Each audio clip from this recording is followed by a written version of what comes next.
The following interview is a presentation of Ofiɔ Media.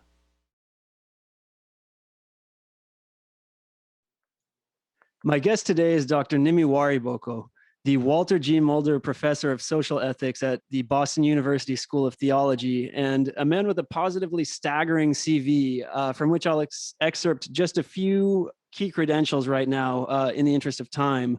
In a past life, so to speak, Dr. Wariboko had a career in the finance and banking sector. As an academic, his work is deeply interdisciplinary, touching on the fields of economics, philosophy, cultural anthropology, critical theory, religious studies, and of course, the study of theology, among many other disciplines.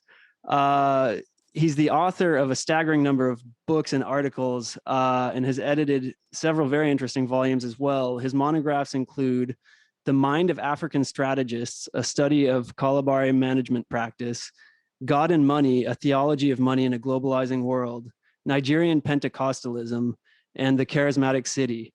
He's also a pastor and a family man, among many other hats that I'm sure he wears. So first of all, Dr. Nimi Wariboko, thank you so much for making the time for this interview. It's a great privilege to be able to speak to you face to face, as it were, after finding so much inspiration in your scholarship. Thank you, Adams. I'm glad to be here. Thank you so much. There's a lot that I hope to be able to cover today, but I want to start with some very basic biographical questions. The first thing, I believe that you're a Kalabari man from the Niger Delta in Nigeria. First of all, I'll just put a couple questions together for this first one. First of all, does that mean that your hometown is in or around Elam Kalabari?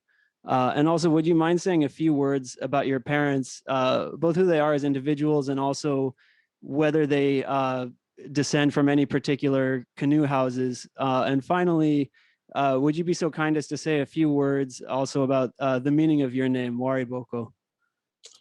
Okay, so my sub-ethnic group is Kalabari, and Kalabari is part of the Ijaw ethnic group. So Ijaw is spelled I-J-O or I-J-A-W or I-Z-O-N. Actually, the way we, the native speakers, will spell it is I-Z-O-N, is Zon. But when the British colonialists came, they spelled it as I-J-A-W, which was a mistake because we don't really have a J in our orthography, so it's Zon. And then other scholars spell it I-J-O, but if you really want to be specific, it's Zon. And so the Ijaw group is the fourth largest ethnic group in Nigeria. So they number close to about 20 million or so. So that is the fourth largest ethnic group. So in Nigeria, you have the three biggest groups, the Hausa, Fulani, the Yorubas, and the Igbos. Then way below those big three, the Ijaws are the biggest minority group. And so the Kalabari subgroup of the part of Ijaw has about 33 towns that constitute that ethnic group. Settlements and towns and cities, there are 33. And my ancestors came from one of them called Abonima, which is one of the three biggest of the 33 towns. And so the three biggest towns were, or still today, are what they call Buguma, Abonima, Bakana. You are right, these three were up to the end of the 19th century all living in one settlement called Elam Kalabari. And then because of it became too small for them and rivalry, that town broke up into three different towns that constitute Buguma, Abonima, Bakana. So that's where you are. So and now the Elam Kalabari is basically not many people live there. It's become just a tiny settlement because everybody moved out into these other places. And since Elam Kalabari was also the headquarters, the traditional headquarters of all the Kalabari. So when these three towns came out of it, they became the three major towns. And you have the other 30 towns that constitute what used to be called the Kalabari Kingdom. Because they used to have a king. They still have a king, but having a kingdom in a constitutional democracy like Nigeria doesn't really mean much anyway, because it's just a traditional title now. So that is where I came from. So both my mother and father are late. They both passed away in 2019. My father was 94 years and a half. My mother was 87. So they are all gone now. But my name is Nimi, but the longer form of it, which I, as a child in the first grade, was too long for my exercise book. It has, I think, almost 16 letters. It means Nimi Borenebua. Nimi Borenebua. It means wisdom does not come to any person in one day.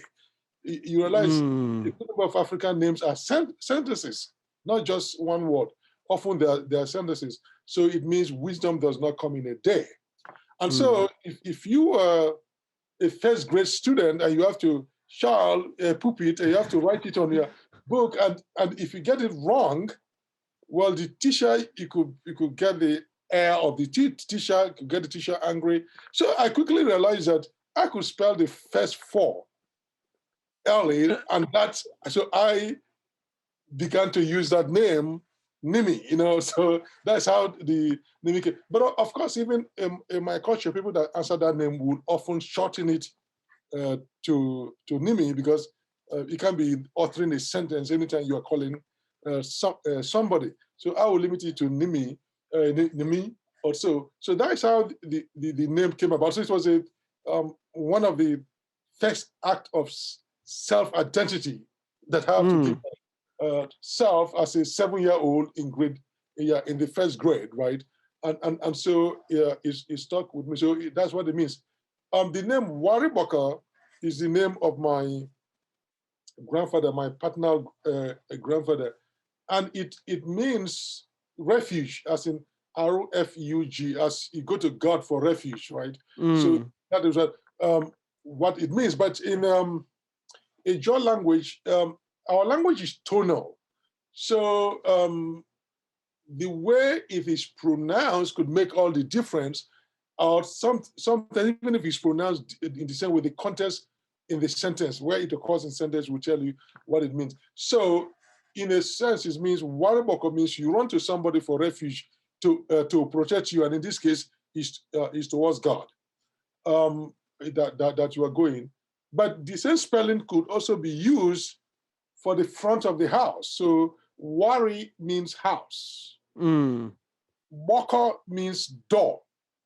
So it could mean the door of the house, or it could mean the front of the house, right? So Boko also means not only the door, but the frontage, your porch or the land just in front of your house could also be, because that's also like a door to a house.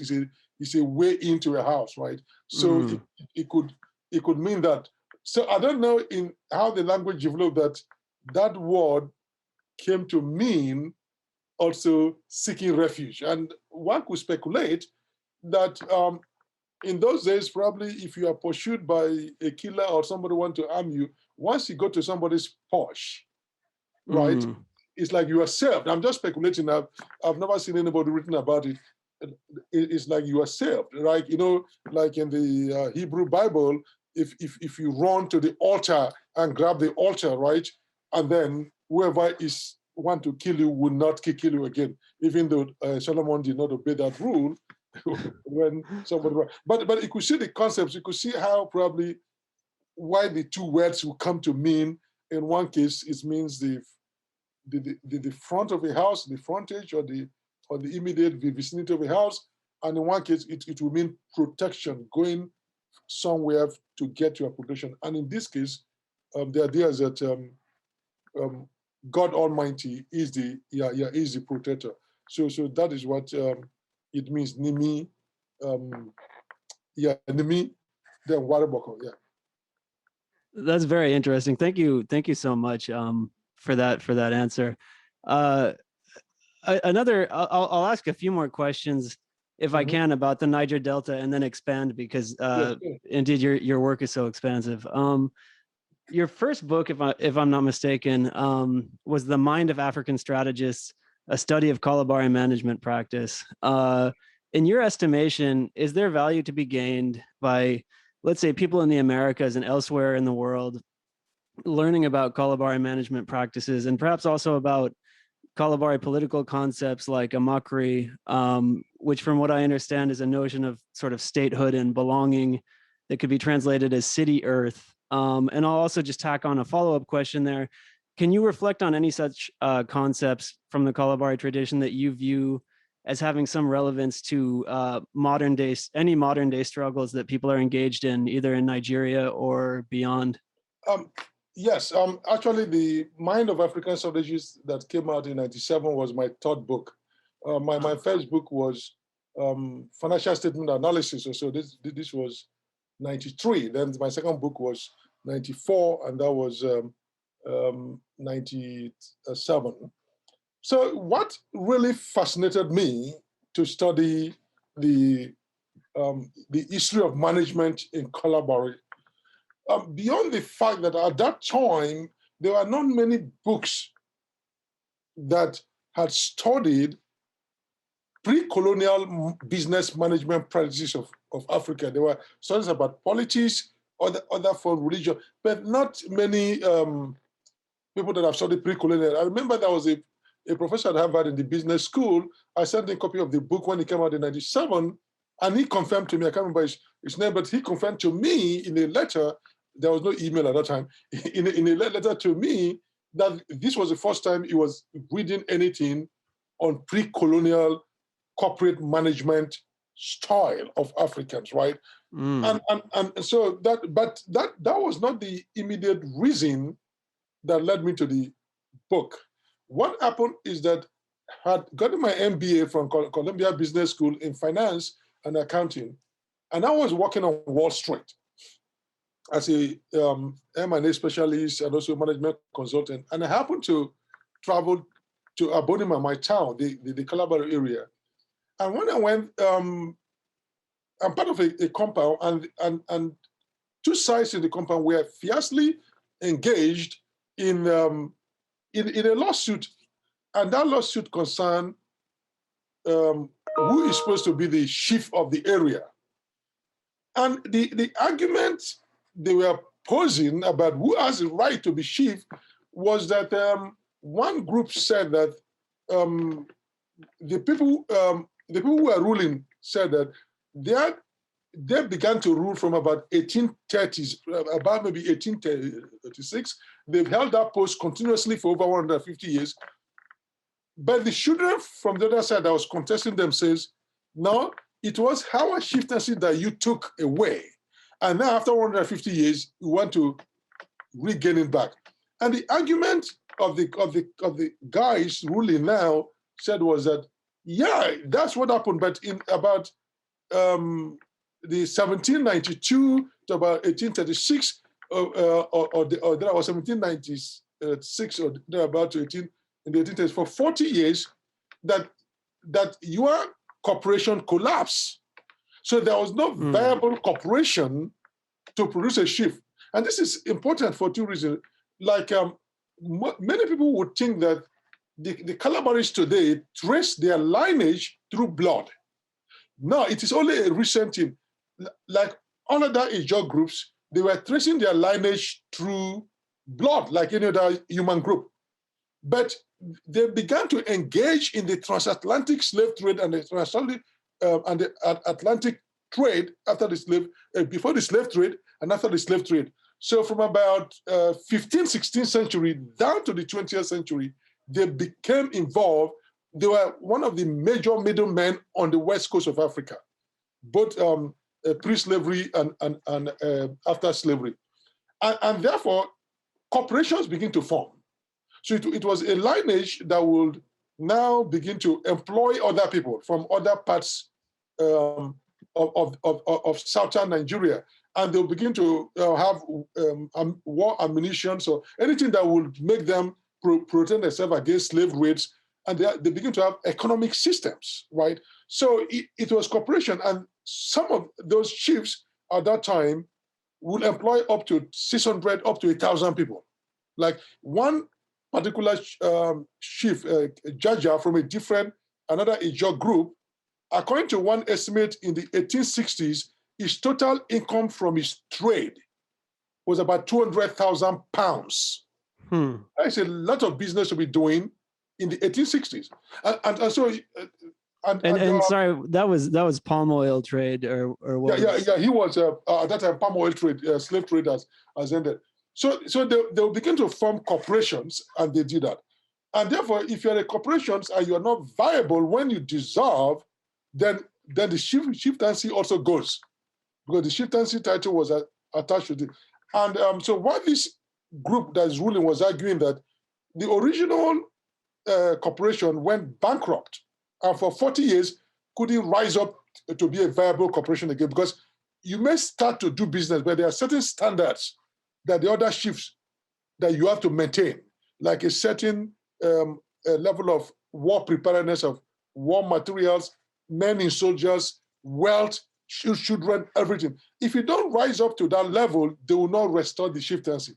So what this group said was that after 40 years, somebody from their own part of the defunct corporation came back and started the company, and therefore he has the right to rule. This other guy said, yeah, that's what happened, we know, but the new company, the company you ruled under the name of our existing company that our ancestor founded. And therefore, and since you were also part of that corporation, you can't exclusively claim the chieftaincy because you came in as and restarted the company rather than on the also. So I asked him, so why is the problem? He said, so they were all arguing about corporations, that one corporation got bankrupt. And I said, listen, I'm a consultant on Wall Street. I've gone to Columbia Business School, and I have no idea about what, in my own culture, locally, what does bankruptcy means, right? Because they were arguing about what was the criteria for declaring a company bankrupt. You couldn't just import the meaning from Western laws or society. The people had the concept of bankruptcy, with which they rule themselves and know what to do when the corporation is not viable. So when I went to him, I called the two sides together, and I thought I would settle the matter, amicably. But when I came to this brick wall about bankruptcy, so I asked them, what does bankruptcy mean? And they were all defining it in different ways. And I said, the kernel of this fight was that we got to know if that corporation was bankrupt in 1796 or thereabout. Did it go bankrupt for 40 years? So we need to understand, what does bankruptcy mean, and how do we begin to reconstruct that era? That is what led me, so I suspended my arbitration, came back to New York, and begin to get the archives and other things I could get to begin to reconstruct. And my thinking was, if one has to give the people in the contest or in the conflict the meaning of bankruptcy, one has to create the social context, the corporate rules and all that, so that it makes sense. You can't just block it, right? So in trying to create that, I end up writing a whole book about how did the corporation system started, and its dynamics, what are the cultural implications and everything. But the section on the bankruptcy happened to be a page or so. But you can't really be convinced about that one page, what bankruptcy means, if you don't really have the fuller picture. And so in studying that, so I felt I've had a problem. I then learned other things, but I came to understand African management principles that they use without going to elite business school like me. So that is there. But one concept that was very important, which it is when I mentioned it to scholars here, they got surprised. The Kalabari people involved a concept of citizenship. Now, and this is something Africans or Nigeria in particular could applaud. It's ignored. And I read the work of an African scholar, Madani, about the Rwanda problem. And he said the Rwanda problem was also Africans dealing with the concept of that citizenship in many African countries is attached to indigeneity, that you must be indigenous to the place for you to be considered a citizen, right? Even if you live there for 1,000 years, if you are not indigenous, they don't regard you as a citizen of the place. And he said they needed to change that concept. But the Calabaris have already solved that problem. So I discovered that in Calabari, to be a citizen means that you don't need to be born in that area. You don't need to have a lineage. Of course, they've already changed the meaning of lineage from blood to people who work as a group in a corporation. You see, that change have already occurred. So the next thing they did was to say, you are a citizen of the town if you meet two criteria. You speak the language. And number two, you understand the culture, their way of being. So annually they will have a dance festival, especially for the men or so, and where part of the dance is that they ask you questions about different things in the community, especially about where the different gods are located, where their shrines are. If you know that much about and you can speak it in the language, it's an index that you know the language. So this is an important concept from that era. But in Nigeria, we're still dealing with the problem, right? If I go to, let's say, in a place like Kano, I will never be considered an indigenous. I won't be allowed to contest election, even though I lived there for 30 years, because I will never be an indigenous. I'll be seen as an German. But this Calabari people solve that problem. If you live there, it's not how long you live there, but you learn the language and you flow with the culture, you can be anything. And to make this point clear, I looked at the kind of treaties that the chiefs signed with the British, because when the British came, they declared them a protectorate, or they had a different treaty. So when Britain was forming Nigeria, they brought these different groups that they had the treaty to make one country. And I look at some of the treaties that the chiefs in the area, in the Calabari, signed with the British in the 1840s, 50s, and 60s. And I went through the names and traced the lineage. We found out that up to about 35 to 40% of those who signed for the Calabari Kingdom were migrants, immigrants that have just third generation immigrants. We're now representing the people at the highest level of negotiation, and we're signing documents for them. And those, the signers have already become chiefs, and the chiefs is the highest economic and political post you can occupy, apart from being the king, and they've all been assimilated into the culture. And that is something very remarkable, that you have, like, just take Biden's cabinet, that all of a sudden you have what, 35% of his cabinet are first generation immigrants. That would tell you the quickness with which they absorbed people, and those people were speaking the language, the culture, and the people felt confidence that they could present them. So that is a remarkable achievement that I think in the modern world they would do.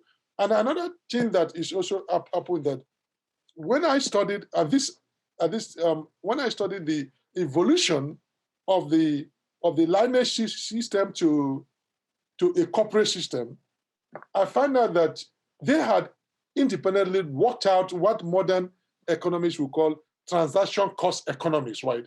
Because when I employed the transaction cost economics, won the Nobel Prize, Williamson and one other colleague won the Nobel Prize in 2009. But before then, I've done this work applying their theory to say, when you study that history, the evolution of the Ijaw lineage system to the corporation followed the path that was predicted by the transaction cost economics, how firms are formed as a reaction to market situation, as a reaction to, in a way, because certain assets become specific and they want to get control of that. But so that's what the theory began in the 60s and 70s in the US. But 100 years earlier or 200 years earlier, these Africans have gone through the same process and formed their corporation that mimics what the theory later came to articulate. So there were this. So that's the second lesson to learn, that the evolution from lineage to corporation was a rational process that they thought through, or evolved in a way that were calculated to maximize their business opportunity. Another thing was, maybe I will stop here. The final lesson was that they operated what is called a decentralized management system. It was completely decentralized. It was not top down, and it was something you could also call management by objectives, not by that directly controlling anybody. They would set objectives for the younger ones, for the junior ones, and if you fulfill those objectives over and over again, you will become a corporate owner. The owner of your corporation will create a separate corporation for you and send you off. You will become the CEO of your own, and you will repeat the whole process. So it was, in a sense, an entrepreneurial system where one entrepreneur will create other successful entrepreneurs that also work for him. So if you don't work for a CEO and remain a worker for the rest of your life, you will be set up to be a CEO. And that system, they perfected it. Now, it is very much, business schools in America are studying how it operates in Igbo land, that is the eastern Nigeria, in a way they create entrepreneurs. And that is one of the most entrepreneurial group. They also use that method. But if you go back, the Calabaris also use that method. And that's why they were very successful entrepreneurs in the for 300 years or 400 years along the coast of West Africa. So, and that's why that book was supposed to capture this issue of creating entrepreneurs in a society, like over and over again. And so they had so many shifts. And when you become an entrepreneur, a successful one, your title becomes a chief. It was not so much you are a chief because it was ascriptive. You are a chief because you become successful. And that and the beauty of a chief is that he's able to create other chiefs. So it's part of the honor system that you're able to create other entrepreneurs. It's not to your advantage, or it's not to your pride that you crush on people working with you. You try to select among them the good ones, and tomorrow you make them, they also become owners of corporations, and they run their businesses that are independent, and you encourage them to do the same thing. That's why that society was so successful, right? I mean, one example was that in the 19th century, these guys were in Africa. They were going for medical checkup in London. People don't have that idea. Some of them were rich that they were going to medical checkup in London. Like Jaja, who is from an adjoining ethnic group, was so rich and powerful that he employed an African-American woman as his private secretary by the 1860s. Wow, I had no idea. That's fascinating. Yeah, a woman from, she became his secretary or so. Wow, unbelievable. That's I mean, that was such an informative and incredible answer. Thank you so much. I want to ask, and I promise I'll move on soon, but as we're talking about West African history and the history of the territories that would become Nigeria, you know, for the benefit of US listeners who may have limited knowledge of West African history, I wonder if you could address some guidance to them around how to make sense of historical figures who appear to have sort of rather mixed legacies if one takes the present day view of colonialism as basically an unqualified societal ill, which most people or many people in the US tend to do. So to name a single example, I'm thinking of Bishop Samuel Crother, who went from being enslaved to heading up the Church Missionary Society's Niger mission, a role in which he did a significant amount of kind of legwork, paving the way for the eventual full-fledged colonization of Nigeria by the British. But at the same time, he was a remarkable man in a lot of regards. For instance, he's been described, and this is a quote, as the first African to study West African languages on a large scale. Letters that he left behind have provided a key window through which historians have been able to interpret the imperial era histories of different Nigerian peoples and so on. So in terms of how to navigate, I guess, messy or complex histories for outsiders who don't know too much about the specifics.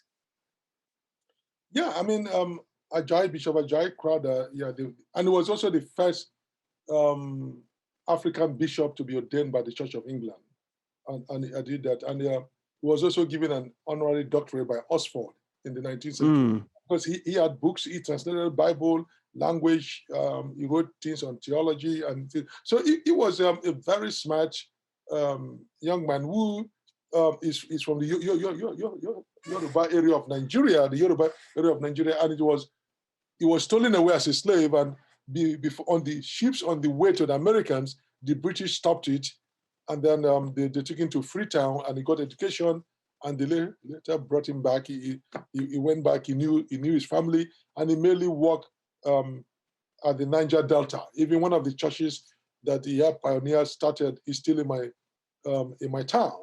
So yeah, so he was that known, and he worked hard to create the languages to make the Bible acceptable. And of course, when you look at Christian history of colonialism, Jason, he found out that some people will say, well, the British came with the Bible, and while we close our eyes to pray, they were taking our land, right? So in that sense, history is very complicated. But when you look back on the whole of his legacy, he was a great man. He did things that was great, given the resources he had. At the end of the day, after creating the church system and gotten it, of course, the British messed him up and led to his firing he resigned from the post. And not long after he died, he was already a very old man. So yeah, so there were instances like that in the history of West Africa where not particularly Ajayi Crowther, but there were people who collaborated with the British colonialists or so. At the same time, there were others who resisted. So it's a mixed package. It was not a simple story of everybody working with the British, because there are people that resisted them, and they will come in with the British army to crush those resistance because they had more military power. But oftentimes, the soldiers that they will use are soldiers they will recruit within Africa or other parts of West Africa. And the police system that they had also, they will bring they will recruit policemen from a different ethnic group and post them to a different place so that they'll be brutal in the way they deal with people. So yeah, so that history of Africa is complicated, but the greater portion is that these rulers or individuals resisted the British system imposition, and in most cases they fought them, but the British also often crushed the resistance also. So that was going on, and the resistance never ended until it kept being handed over from one generation to the other, and eventually independence came, like for Nigeria in 1960. So there was a continuous process of resistance. But at the same time, Africans also used the opportunity offered by the British colonial system to get Western education, which at the same time used and gave them the tools to argue against Britain on the principle of democracy and human rights. And in that legacy also, it's important to know that Britain oftentimes did not want to educate people, give them real education that will question the British rule. They were merely educating people so that they could become workers in the British companies or civil servants, not really encouraging them to resist the British. But eventually people did, and they found out that it was unacceptable for Britain to come impose his rule on people. And in most cases, Britain signed the treaties with some of these African chiefs, and they were not very truthful telling people what they were saying, because they were signing the treaties in English language. And these people don't often read English language or so. And oftentimes they didn't know the full extent of what they were signing. So the British colonial system was also a system of deceit. And it was a system created merely to extract resources from Africa, from West Africa, to benefit the British Empire, and also open up markets for British goods. So that was the main interest of the British government. Every other good that might have come out was a side effect, was unintended consequences. The main thing was to use Africa for the market for the British industries and to extract raw materials. So if you look at the way the educational system ran, was only for those economic purposes. If you look at the way the railroads ran from north to south, it was to link produce centers and carry everything to the port to be exported. The railroads were not created to join Nigerians to become one country, right? So everything was done for the interest of the British rulers or so. Of course, and the sad part of it that in some of these processes, they have to co-opt some local interests, and that complicates. But African historians are studying the past and rethinking it, because in the past, our history was written in a way that as if it was all outsiders that came in and did things and ignored the role of local agents. Like even if you look at Christianity, the way the early history of Christian missions were written in Africa, it will look like Europeans, some white people came in and did all the work. While, oftentimes they didn't speak the local language, there were very few. There was indigenous group of Christians that helped to spread the gospel and sustain it. And oftentimes their stories were not told, because the missionaries were writing as if they were superiors. They came on a white horse to save. And you could see that once the British left and Christianity was handed over to Africans, they understood the culture. They know how to convey to the people. Christianity boomed. Like Christianity have grown more after the colonial era than before the colonial era, because Africans themselves know how to present the gospel to their own people. That's a very clarifying answer. Thank you so much for that. I want to move on and ask you about your book, Nigerian Pentecostalism, which, I mean, I wish I could have an entire interview just dedicated to talking to you about this text, because it's so full of interesting and thought-provoking framings, and it's such an insightful text.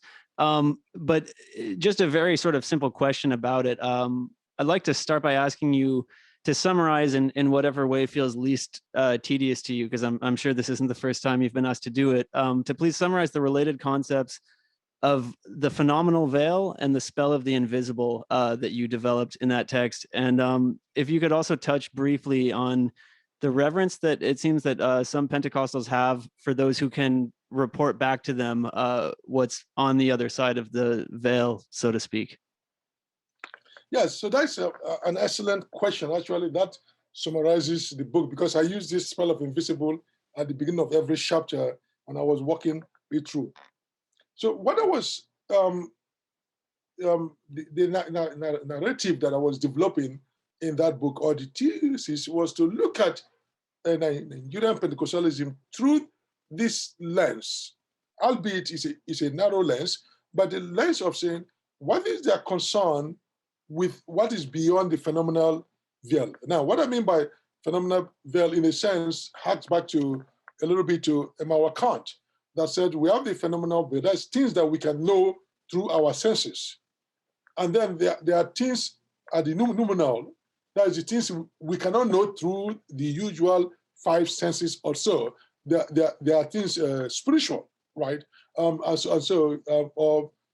there are things about God, so we cannot know. So for Immanuel Kant, he said we should focus our attention on the phenomenal, just like science, right? Focus on the physical, the phenomenal, what we can ascertain, what we can investigate with the five senses that we have, or what are the instruments that we use to support those five senses. So a telescope actually is an instrument that helps your eye to see further. So you are dealing with it. But then he said, we can never know things in their nominal form, in themselves. We should focus on just the physical. But in Nigerian Pentecostalism or African Pentecostalism, oftentimes Pentecostal practice all over the world, people want to know what is beyond the physical. Yeah, and so that's what I mean by piercing the phenomenal veil. At least what is beyond the physical? What is beyond what we can know with our five senses and the instruments that we have? What is behind that?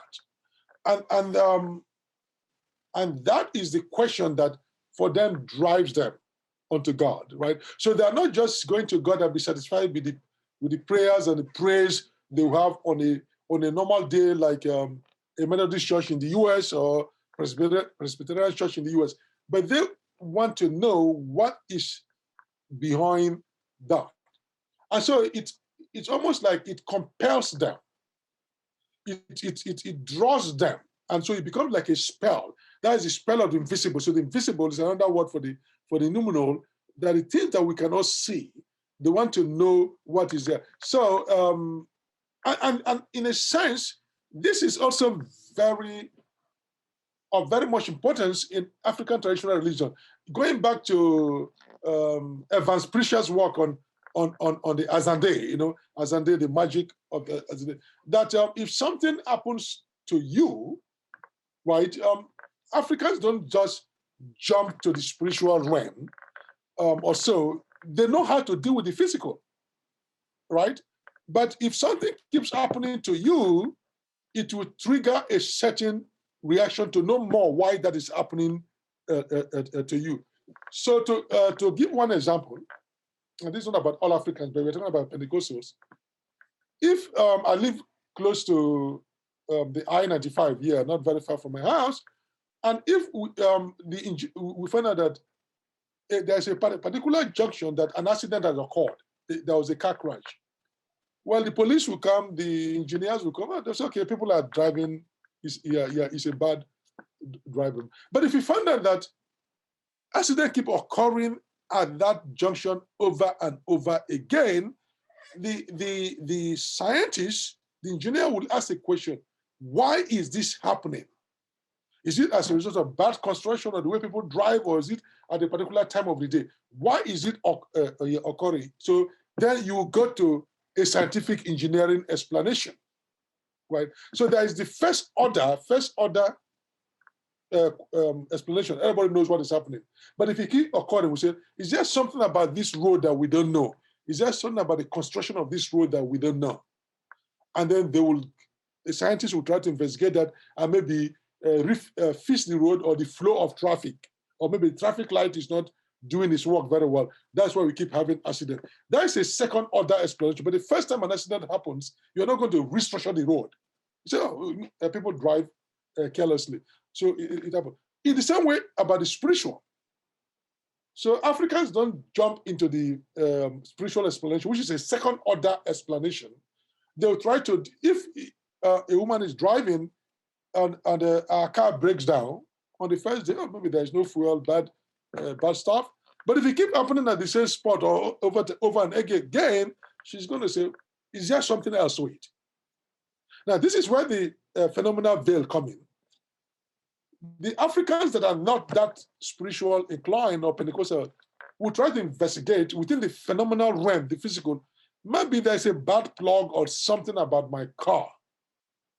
But the Pentecostal at some point will say, oh, maybe there are some spirits, demons, or God is involved. And that is what I'm calling trying to pierce the phenomenal veil, like trying to go beyond the physical. And what Pentecostalism has done in Nigeria is that it over time has been shortening that space between the first order explanation and second order explanation. In short, even in some cases, people are jumping straight to the second order, which is not what was in traditional African religion. Traditional African religion, you deal with the physical as much as possible with the accumulated knowledge of society. It's only when an accumulated knowledge or experimental knowledge that may come to dealing with that problem. It's only when those things have failed that they try to look for a spiritual explanation. But with Pentecostalism, it appears, and with the disaster that is the post-colony in Africa, and with all the chaos that is going on with bad governance and everything that is suffering, people have short-circuited that process. They're easily moving up to the phenomenal realm. I mean, beyond the phenomenal realm to the numinal realm. And so that inclination, that almost knee-jerk reaction to look for something beyond the physical to explain what is happening to you, to the person in the physical, is what I'm calling the spell of the invisible, right? Now, since that knowledge is not easily available to everybody, so you have to go through techniques, what Foucault would call techniques of the self or the self, right? You got to go through fasting and prayer to be able to see beyond the physical. So there are some men and women who call themselves men of God, women of God, that feel that they have special access to that realm of knowledge. And since access to that realm of knowledge is scarce, their claim and the perception of people that they have it makes them valuable.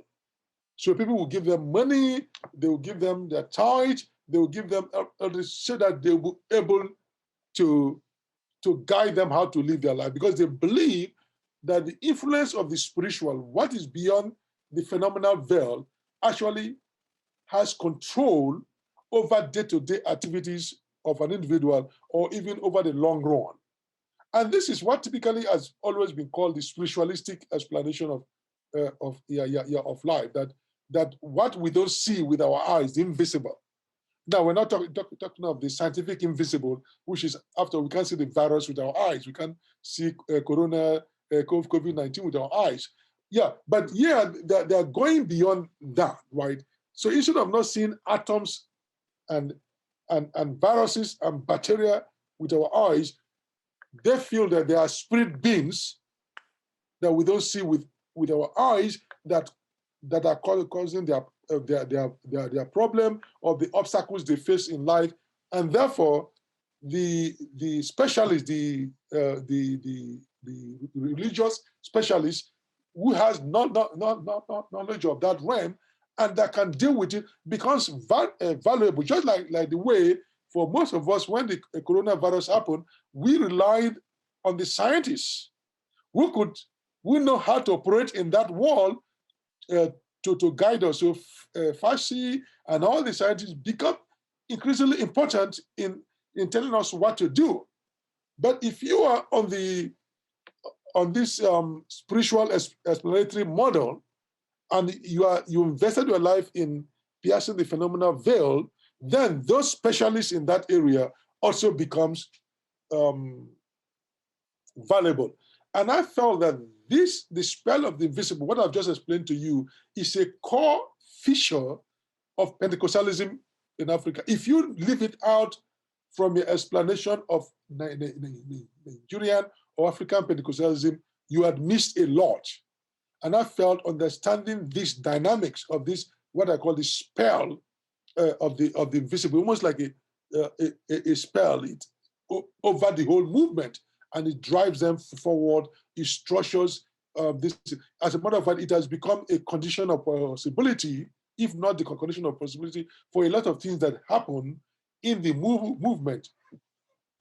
That's an amazing answer and way of tying together a lot of elements in the text. Thank you so much for that. And I want to return to the text in a minute, but I'm first going to ask what's kind of an unorthodox question. So feel free to balk at it or shoot it down if you're not feeling it. But I'm curious to hear your reaction to a suggestion that's just my own, that at least, at the level of a rough analogy, there's something in the contemporary American, U.S. political experience that mirrors this notion of a divide between the nominal and the phenomenal, or at least of the idea that one's eyes are not necessarily always to be believed because there's a deeper truth out there waiting to be decoded. And when I say that, I'm thinking not only about right-wing conspiracy theory-based movements like QAnon, or even slightly kind of more mainstream thought leaders like Alex Jones, but also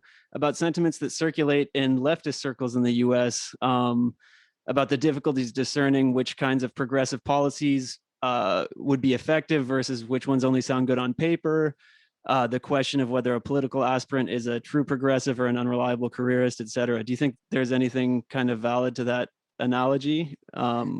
Yeah, there's something valid, especially in the U.S. Election, and Paula White praying for the African angels to come in and make sure that they stamp the finger, they make sure that the election goes in favor of Donald Trump. So yeah, but so this the idea of looking beyond the veil has always been there in the West. So it's not something, it never went away, right, from the time. But the thing about it is that the rise of science and enlightenment it predominated over everything, but it's always there at the margin. Even before then, you walk in the streets of New York or LA or Chicago or London, you find palm readers, things like that, astrology. So these things were there, but they were on the margins. They did not determine the major explanatory model of the society or of the civilization. They were there, and sometimes people will consult it for fun or so. But what has happened in the last election and recently, it was mainstreamed, right? All of a sudden, it was mainstream.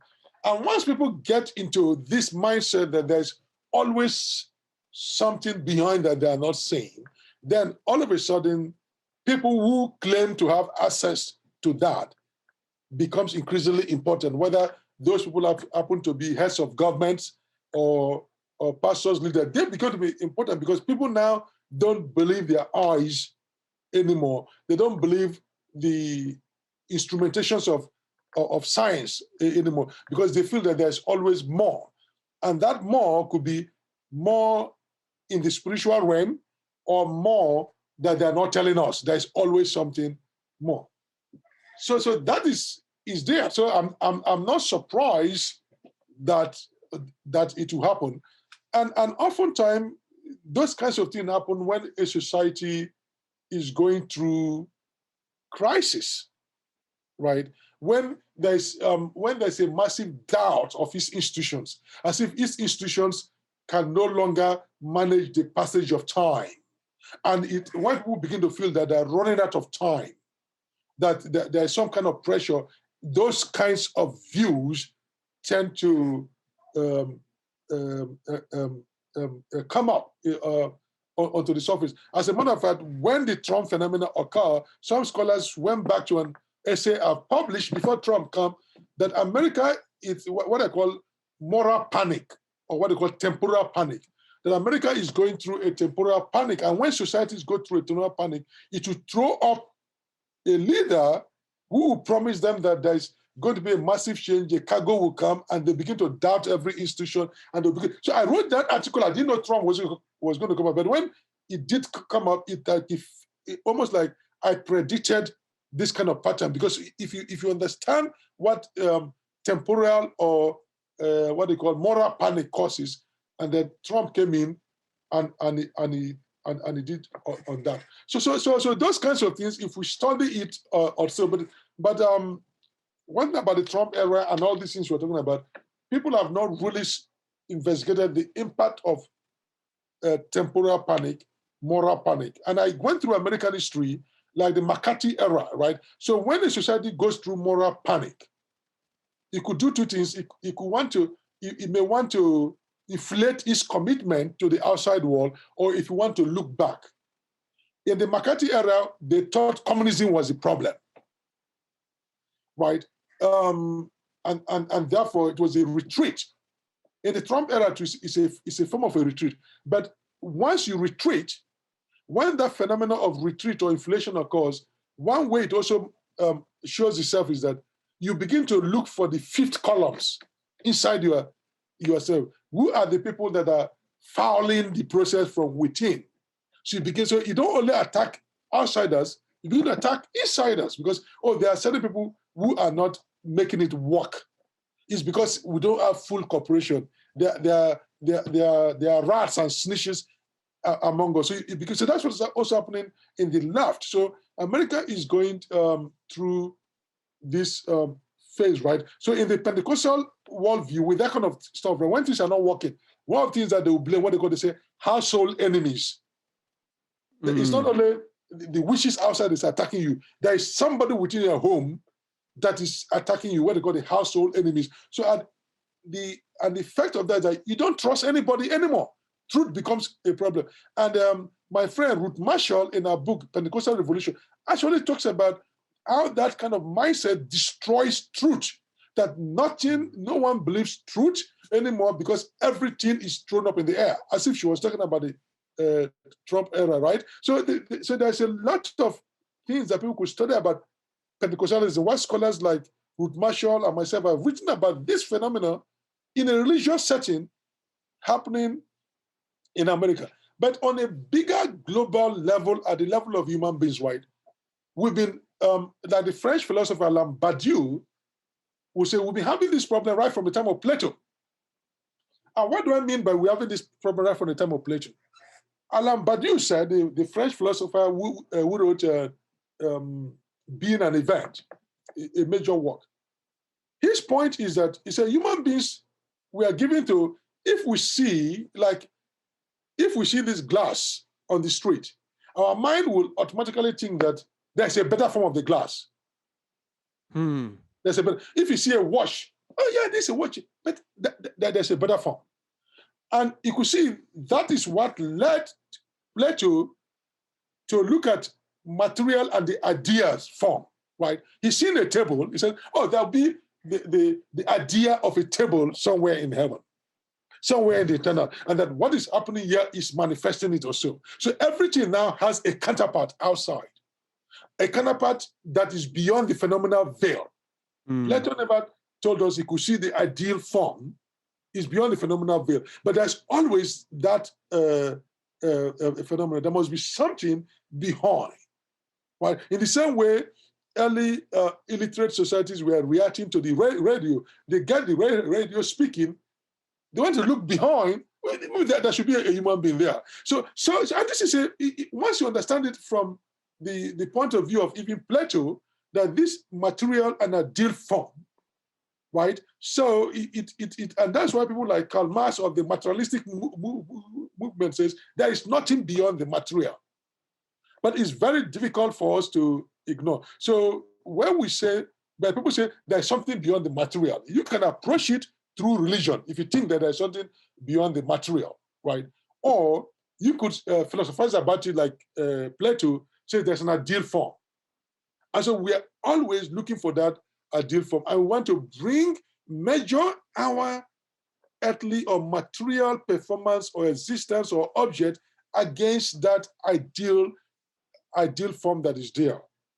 So you could see this. So it will, and so this tension would pop up in society, especially when the society sees itself as in crisis, when it begins to doubt its own institutions that have always worked for it.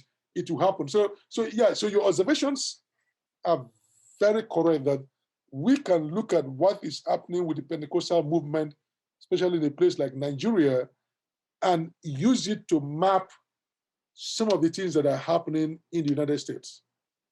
Wow, thank you so much. That's a really interesting answer. There's a concept you mentioned in your book, Nigerian Pentecostalism, which you call power distance. I want to ask you about power distance and the use of invisibility as a weapon that the powerful deploy against the weak in West Africa, especially sort of in the context of low levels of government transparency. I think of my own time that about a year and a half that I was living in Ghana, during which time I was working as a journalist, and really, working in a media house in Accra. It was a little bit shocking that, there's a press conference, and whatever the speaker decides to say or not to say, that's the amount of public transparency that you get around whatever the issue was that was being discussed at the press conference. So yeah, really, I guess just to reflect on invisibility as a weapon and power distance, if you would. Yeah. So what I meant by power distance is a concept I was borrowing from a scholar in management. What I meant is that in Africa or in Ghana or Nigeria, when someone is above you in the hierarchy, there's a lot of power between, but there's a lot of power distance in the sense that the person has a lot of power and you have less power. So, and this all in relative terms. Take for instance, if you're a professor in Nigeria, when you come to the class, you're almost like a demigod.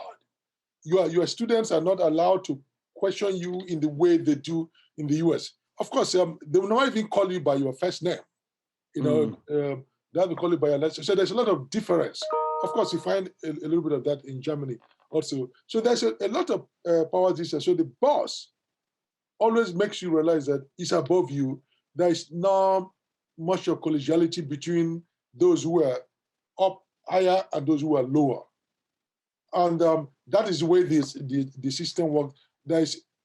You are supposed to, if you are lower in the hierarchy, you are supposed to show a lot of deference, respect to those above you. Now, that in itself may not be a big problem because different cultures find a way to handle differences in the hierarchy.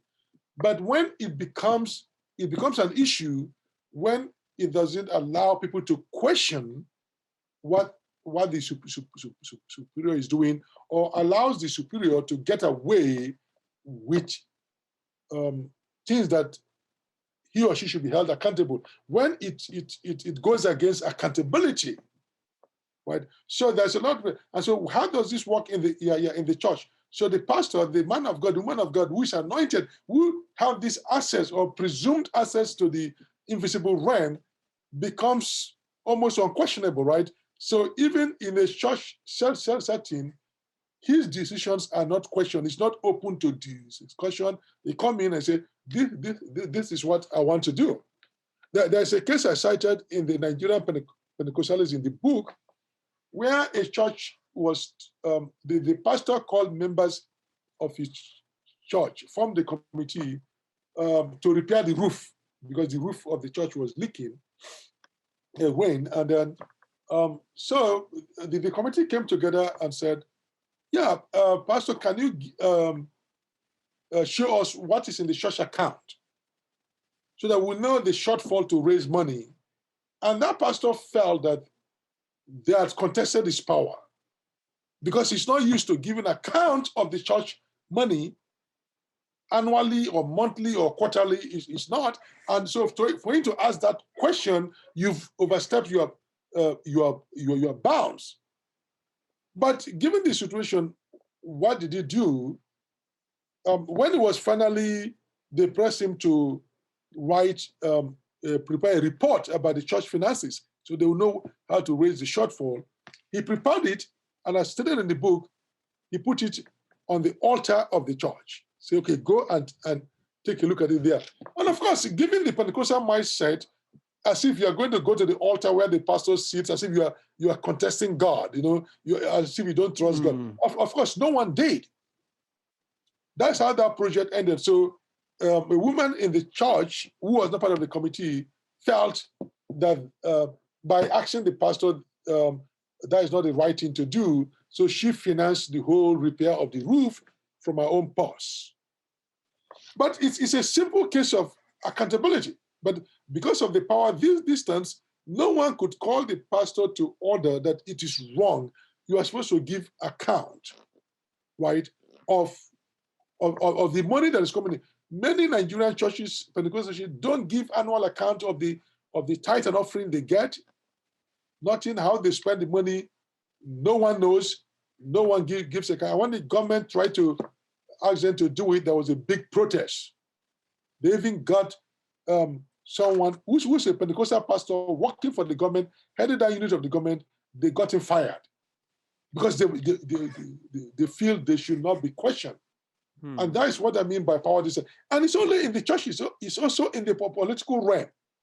It's also in the corporations. If you are working in an African corporation or in an African country, one has to be very careful not to transfer the ethos of the way people relate in America to that. You've got to find out exactly what works in that place before you react. Otherwise, they will see you as being cheeky, rude, or something like that. There's a lot of power, and even within the Nigerian churches itself. Now, I happen to be an Ijaw person, so, and a lot of us were attending the church within Christian Church of God, and the predominant ethnic group is Yorubas in that church. Great people, nice people, but they have a culture where if the younger one sees the elder, you almost like bow or take a knee or even prostrate fully. Where we come from, we don't do that. There's the power distance in terms of greeting didn't work out that way. And so when people met people from my area, they would say, oh, they are rude. And Pastor Debo, who is the head of the church, was gracious enough to tell them, no, that is a cultural difference. They are not rude. That's not just the way they know. It's just like Japan, they meet somebody higher in the hierarchy or so. A Japanese will take a bow, a small bow, right? It's Japan. It's not so, but Americans don't do that, right? And so if an American goes to Japan and his Japanese boss doesn't immediately understand that, may think that it's rude, but it's not. So different cultures have a way of acting out power distance. That's what I call power distance. But in the book, I was showing how that cultural trait of Africans that was in a different context and it worked very well is being transferred to the church, the Pentecostal church, in a way that it in my mind, it was not being deployed usefully. So that is that. That leads to this issue of invisibility as a weapon. Right? One of the things about power in the West or in Africa or elsewhere is that the rich don't want to be seen, but the poor must be seen. Right? The powerful must not be seen. So if you look at even Jeremy Bertram with the panopticon in the British cell, right? So the guard is seeing everybody through the tower, but they can't see him. And that creates the illusion that even when he's not there, it looks like, oh, he's seeing them. And that exercise control. So you could see this panopticon concept of the powerful not being invisible. So the power must be seen and controlled, right? And so, once again, go back to Plato. Plato, I think the myth of the judges or so, in one of his book, he said, where somebody got a ring, and that once it touches the ring, he will see everybody and no one will see him. And the guy used that power, was it to sleep with the king's wife. He could sleep into the bedroom, no one would see him. And he said, so that was something about power, that the ability to see everybody and not them seeing you is a form of power. And so this question of invisibility is there. And in one of my books, especially in the Charismatic City, I talked about the Oni of Ife. That is the, for some people, is this supreme king of the Yoruba land, although depending on other group may contest that. That is not where I'm going. So when he comes to the public, in the past, he always stays in his palace, he doesn't come out. When he comes to the public, he puts some kind of bits that almost veil his face. So he can see through the veil, but the lower class, the people, his subjects, could not see his face. So you have this form of power, that the powerful is invisible. Just like God can see everybody, we cannot see God. Right? So you could see how it, and that is also a form of power, and you could see how in the political realm that it plays out. That is the question of the invisible. Just like in real life, right? Some people say the World Bank could come to Africa, and because Africans or the IMF, Africans want to get loan from the IMF or the World Bank, they'll ask them to open up their books. They could see, but Africans don't have power to force the IMF or the World Bank to open their books that we can see. So this that the poor are subject to be investigated, to be probed, to be looked at will, while the rich can afford to hide themselves, or people in power can afford to hide themselves. The rich can go off on an island that the poor cannot visit and do whatever they want. But they can always go to the ghetto or drive past assistance. So invisibility in power is not only in religion, it operates everywhere. And sometimes the invisibility in power could take up a second dimension, in the sense that the rich have the power to see who they want to see and to stop those that cannot see them. They have the power. But they also, at the same time that they have the power to see you, they can also have the power to make sure that you are not seen. That is Invisible Man. The novel Invisible Man. So that you don't exist. They could make you appear, they don't notice you. So they control all the levels of invisibility. They can see you when they want to see you, and they can also make you invisible to people. Your matter does not rise up. And so that's also part of the play of the invisibility of power. Those who are powerful can make themselves invisible. You can never look into their books or what they're doing, right? But they can always see you when they want to see you. But you cannot play the invisible role. They may decide to make you invisible. Not that they confer the power of invisibility on you. They just say your matter and your things do not count. Like what Rancia would say, you are part of no part. You don't count in the political system. But they have the police state to manage you.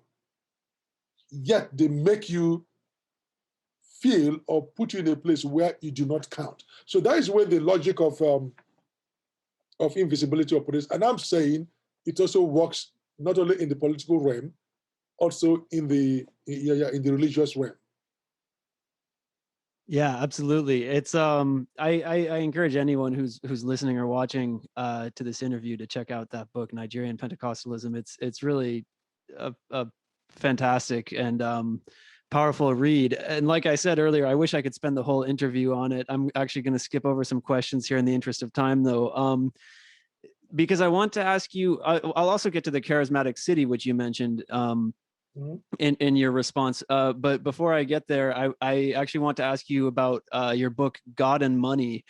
If you could just briefly outline your proposal for the global currency that you've termed the Earth dollar, and also your argument for why there's a moral imperative for addressing the harm that exchange rate fluctuations cause to so many millions of the world's people. Yeah, so that's actually a very interesting question.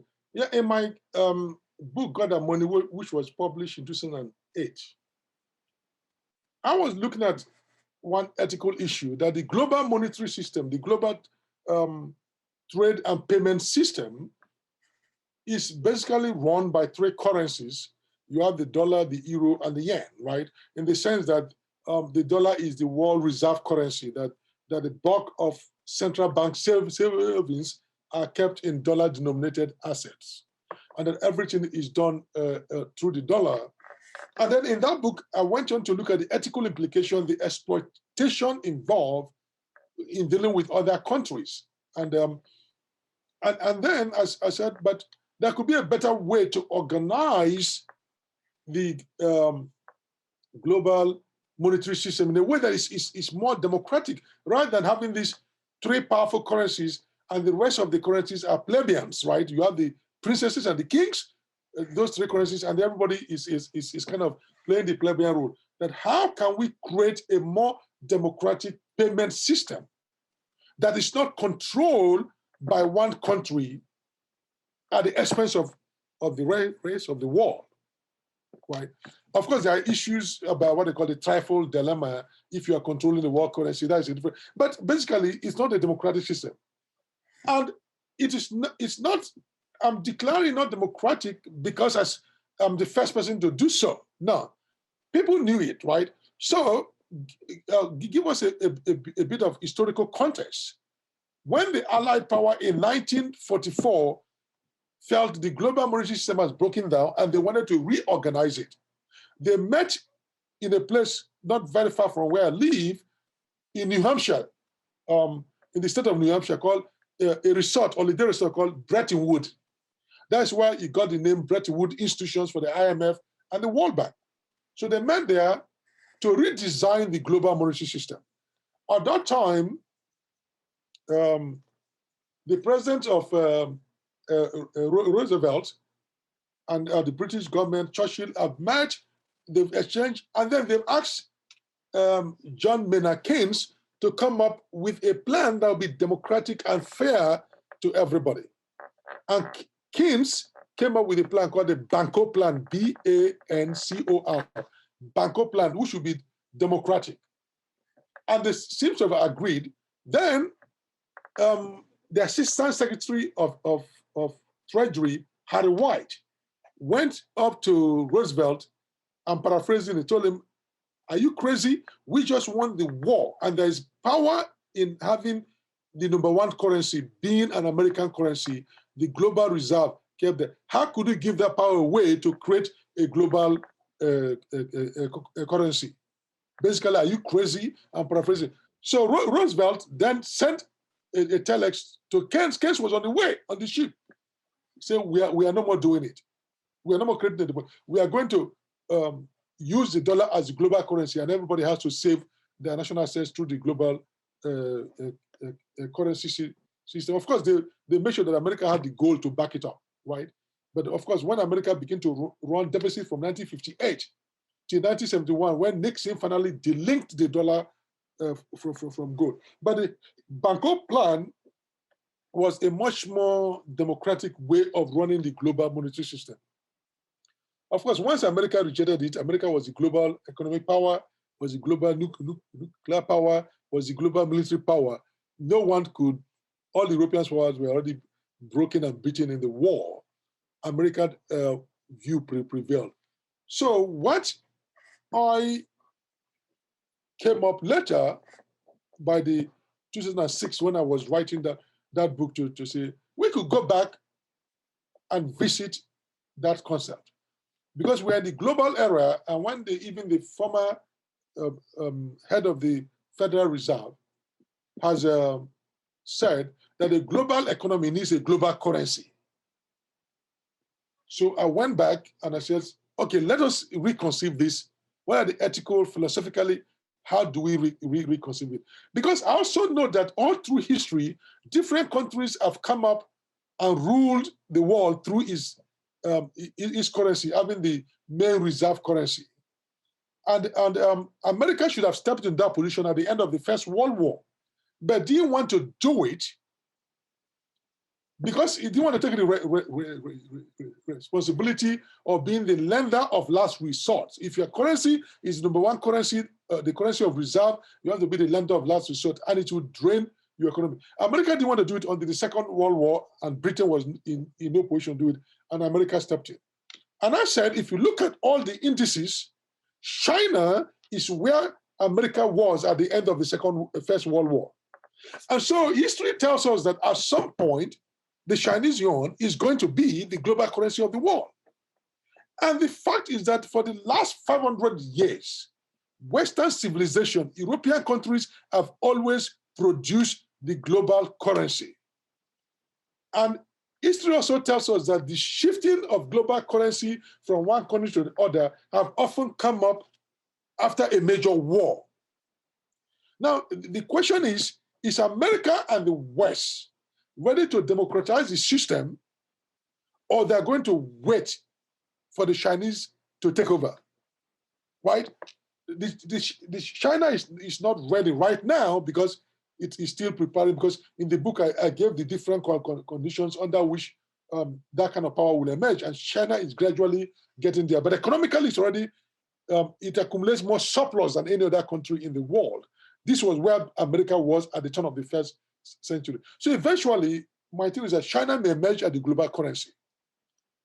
Will the Western power, for the first time in 500 years, allow an Asian power to play that role? When everybody knows the power and the influence and the dominance that role gives the person, will Europeans be ready to hand that over to China? Or at some point they're going to say, okay, let's have a democratic system before China takes over? Because it's not a question of if, it's when, given the way China has grown and accumulated the trade surpluses or so, that Chinese currency at some point have to be the number one currency in the world. Of course, you also need military power to support it. And China is also building up the military power. It's also building up raw material, access to raw materials all over the world. So it's not a question of when, if it will happen, when it will happen. My thing about writing that book is to say, okay, let us now democratize the system, just as Britain, when it fell out of power, didn't want America to exploit it in that way, came up with that plan, but eventually American national interests take over. We're also at a different cups of history that says, let us do something about that global power. And so that is the ethical and historical dilemma that I was working through in that book. So I came up with a notion of a world currency that we use for trading across the world. I call it Earth dollar. So it's not an American dollar. It belongs to the whole Earth. I just came up with that name, and it sounds good to me that it's something that belongs to everyone on the Earth, right? We have the concept of the Earth dollar. And the way I talked about the design of that currency was that it is going to be fully decentralized. It's not going to be controlled by any one nation. And so at that time, in part of the book, I was critiquing Hart and Negri's notion of the empire. And I came up with, I used the computer language that the monetary system in the world is like the computer architecture master-slave. But a truly innovative monetary system would be peer-to-peer control, right? Peer-to-peer control, so there is no one node that controls everything. peer-to-peer control is completely decentralized. It will be used for international transactions, but nations can still use their local currency within their borders for the international. And then it will be designed in a way that if a nation is accumulating too much trade surplus at the expense of others that are running deficit, there should be some kind of mechanism to balance things out. So we don't have excess deficit in one end and excess surplus. That's what creates this kind of imbalance. That's what my concept was. And recently I've been reading about the concept of the cryptocurrency and the bitcoins, right? And I find that in that sense of decentralized peer-to-peer network system as a basis of organizing a currency that is not controlled by any one person, right, is something that at least philosophically works with this idea of, especially the bitcoins, about that. Even though mine still have the Bitcoin idea, doesn't have the nation states anymore, right? That you don't have the nation state currency, but mine was in the nation states are still there. They perform good functions. They do their currency, but the control of the money for trade, international trade, is not in the hands of any power. So no one can use it to intimidate other nations to follow their path. To give you one example, I quoted a Wall Street Journal article in the 70s or so. Germany wanted to diversify its foreign reserve out of the US dollar because it felt the US dollar was losing value. What did the US government say? If you get out of the dollar, we are going to withdraw our troops in Berlin then, and then you are going to be communist or so. In the 90s, early 2000s, South Korea also wanted to diversify. It announced, like today, the next day, it came back to change its mind because according to the report, the US government has said, you cannot do that. Because they need people to hold the currency. That's what gives it importance. And one importance it gives to the US is that the US is the only country that can print its currency and pay another person. And so there was a story I quoted in the book during the Iraqi war by the Guardian of London, where US could just print money, put it on a plane, take it to Iraq, and pay people directly. And then all it does is to do the accounting work and balance the book. But if any country like Nigeria has to buy any good, let's say 1 million, it has to first dig up enough oil to sell, to acquire the dollar, to do whatever it wants to do. Every country is subject to it. China, to accumulate the 1 trillion it has in the US in reserve, has to sell that much goods to the US. But the US can literally print its own currency because the world agreed that US currency was going to be the currency. And then when the world agreed, it tied the US so that US will not misuse that opportunity. It tied the production of the dollar to gold being backed up. And that's why US government was keeping gold at Fort Knox. That's why at some point in the 50s and 60s, they even banned the use of gold because US couldn't have enough gold to back up the gold. But Nixon one day realized, hey, what can happen to the US, right? They're not going to obey that agreement. And he delinked that in 1971 and says, we are no more interested in that. And no one could call the US to order. So now US can print as much dollar as it wants to do whatever. And then when it runs into deficit, what does it do? It sells its treasury notes, and the rest of the world, because they're keeping their assets in the US, would buy up those treasury notes and they keep going into debt.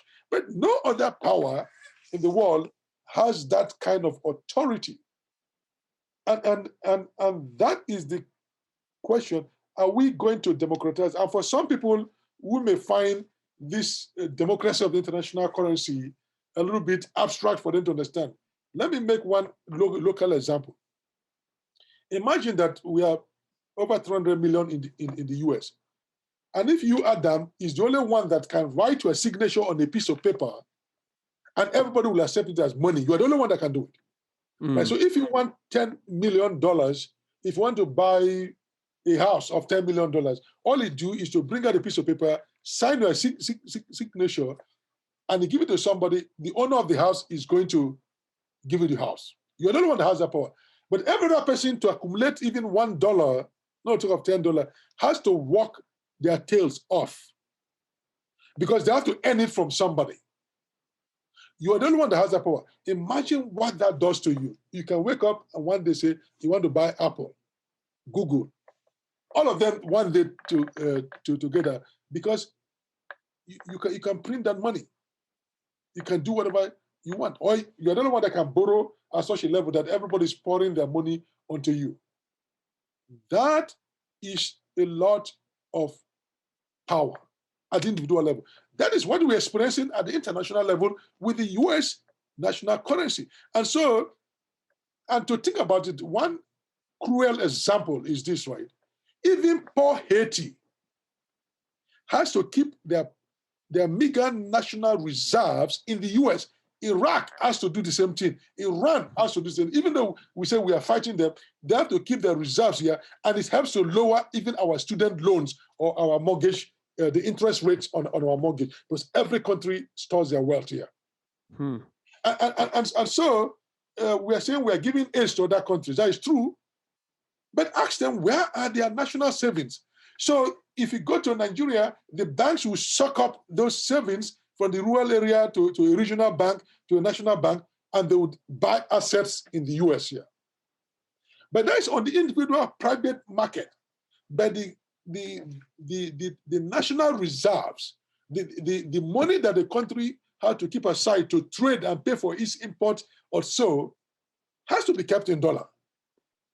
Whether you are fighting with the US or not, you have to keep that money in dollar. That is agreement, and the dollar is the reserve currency. So you save, every nation saves their money in dollar. And that dollar is sitting down in the US banks, which means we are benefiting from it in terms that much money in means that it lowers our average interest rate in this country. So we, as a rich country, is benefiting from the savings of poor countries like Haiti or Myanmar. I mean, so how could any ethicist or philosopher or economist not pay attention to this kind of inequality in the global payment system? So that's what that book is, the book God and Money is meant to address. Yeah, thank you so much for that explanation. You touched on something else that I want to ask about, at the risk of maybe asking you to repeat one or two things, but hopefully not very much. I want to get your reaction to a rather similar proposal, actually, not identical, but one that has similar features, by Yanis Varoufakis, who is a European economist and sort of EU politician at this point. I think he was a Greek politician and sort of now has moved up to the EU level. And I'll preface the question because you mentioned Bitcoin, and this question kind of touches on cryptocurrencies a little bit too. I'll preface it by saying that Varoufakis has made it pretty clear that his position on sort of any state adopting a crypto, not a cryptocurrency standard, but a Bitcoin standard or a standard around some cryptocurrency that the state doesn't have the power to issue. His position is that that's catastrophic because there are certain times when governments need to be able to inject capital into certain sectors, in times of economic downturn or whatever.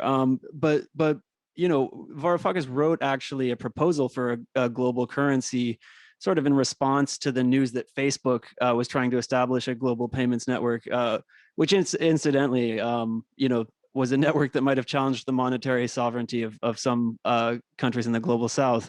But in case you haven't read the piece, and for the benefit of our listeners too, I'll just quote briefly from it. Varoufakis writes that the IMF could issue a blockchain-based Libra-like token, Libra being the original name of the Facebook project.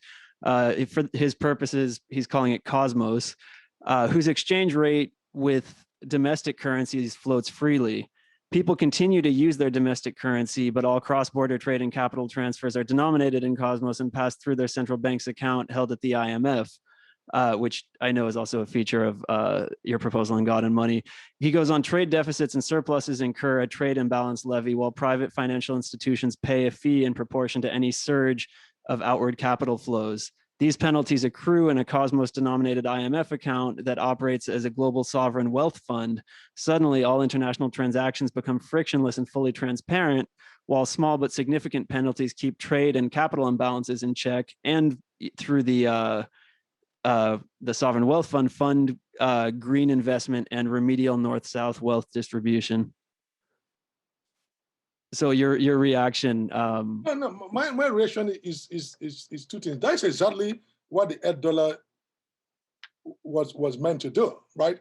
That's what all the features he's saying about controlling trade imbalance, that the Libra or the Cosmos trade between nations. That's exactly what the $8 was going to do, or is designed to do. Probably he has not read my work. The only difference is that when I was writing in the first 5 years of the 21st century, the book came out in 2008, the concept of blockchain was not something available to me. After the Bitcoin, Satoshi came out with the Bitcoin in 2009, and my book had already been out. So they're there, but I was looking at it in a currency that they could arrange, even though I didn't go into the technology, but exactly what is talking about the Libra or the Cosmos, that's what the $8 was supposed to do. It's a trust that he calls his own Cosmos. I called my own $8. That's what it's supposed to do. But now he says, okay, that is a form to issue it. At the same time, mine too was not based on, eventually backed by some gold standard, as some people have argued. So it's this, as I said, it could be done, it could be issued, right? But he now wants to issue it in a technologically more advanced way. And that, so there are similarities in the concept, except the technology of doing it. And of course, he also talked about balances and imbalance, which is also in my book. Now, why are we so similar?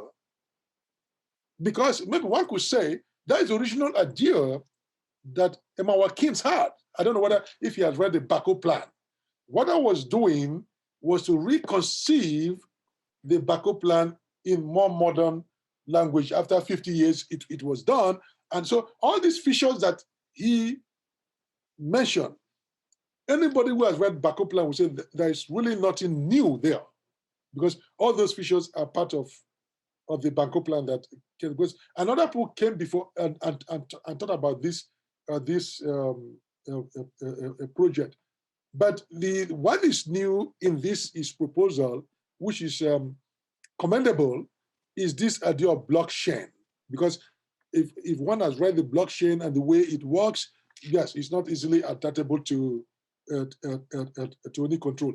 But what is also similar between his work, Ken's work, the Bako plan, and mine, is that all these trade plans have not still found a way, or the authors, including me, don't believe that the nation state should go away. But if you read some of the writers, the bloggers on Bitcoins, they feel like nation states will just go away. But there are issues about who is going to be the lender of last resort. And that's why, for me, I said, we need an IMF-like institution. We can call it any name you want, to be able to do that. And actually, IMF also have tried this, what I call the $8 or some form of Bako plan, or what he's calling this Cosmo currency, in the form of what called a special drawing right, SDR. So they were experimenting about this basket of currency and then adjusting the price, and everybody the price floating. Now, there's also a difference with his plan. He said the national rate should be allowed to float very freely. Then if it's floated freely, then why would you want to charge anybody?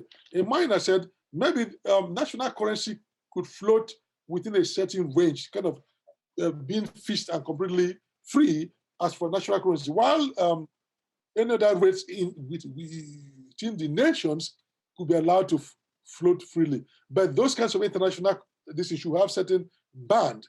so that way people don't excessively gather surpluses or deficit, because anytime those kinds of imbalances occur, you have to make the system readjust itself. And he's saying, fine, and I agree with him that you need some kind of fees or penalty to bring people together. In a system where, like China, is accumulating so much surplus, right? And, but a system should be able to say, okay, if you're accumulating this much surplus, I mean, you are sucking it from the rest of the world. At what point do we begin to, we're not going to take your money away from you, but we begin to seek for some ways of imbalance. And people have to be ready to pay that price, right? So people say, well, when the Greek thing happened, well, the Greek crisis happened. It was part of euro, but you could see part of the problem was that the adjustment mechanism with the euro, with the Greek, wasn't well calibrated. So Germany was accumulating so much surplus. Greek was going down in deficit, and there was no one calling the system to order before it gets out of hand until it went into the crisis, right? So this kind of system will have to be something that the world agrees to work things out. Just like the United States, we said we have X number of seats in the House, and we just came out with the census, right? And we do adjustment. Which states will get more seats when things move, or which states will get less. So a system has to find a way to adjust itself. So I applaud, his plan, because it's also designed to tackle the inequities or the unethical things, right? So what my plan, my book, since I had writing for ethicists in mind, or economic ethicists, right? I was much more explicit on the ethical implication and the benefits and the payoff there. But you could see this is at the end that Keynes from the 1944 has been going around, that there needs to be a way to address the global monetary system in a way that it will benefit everybody.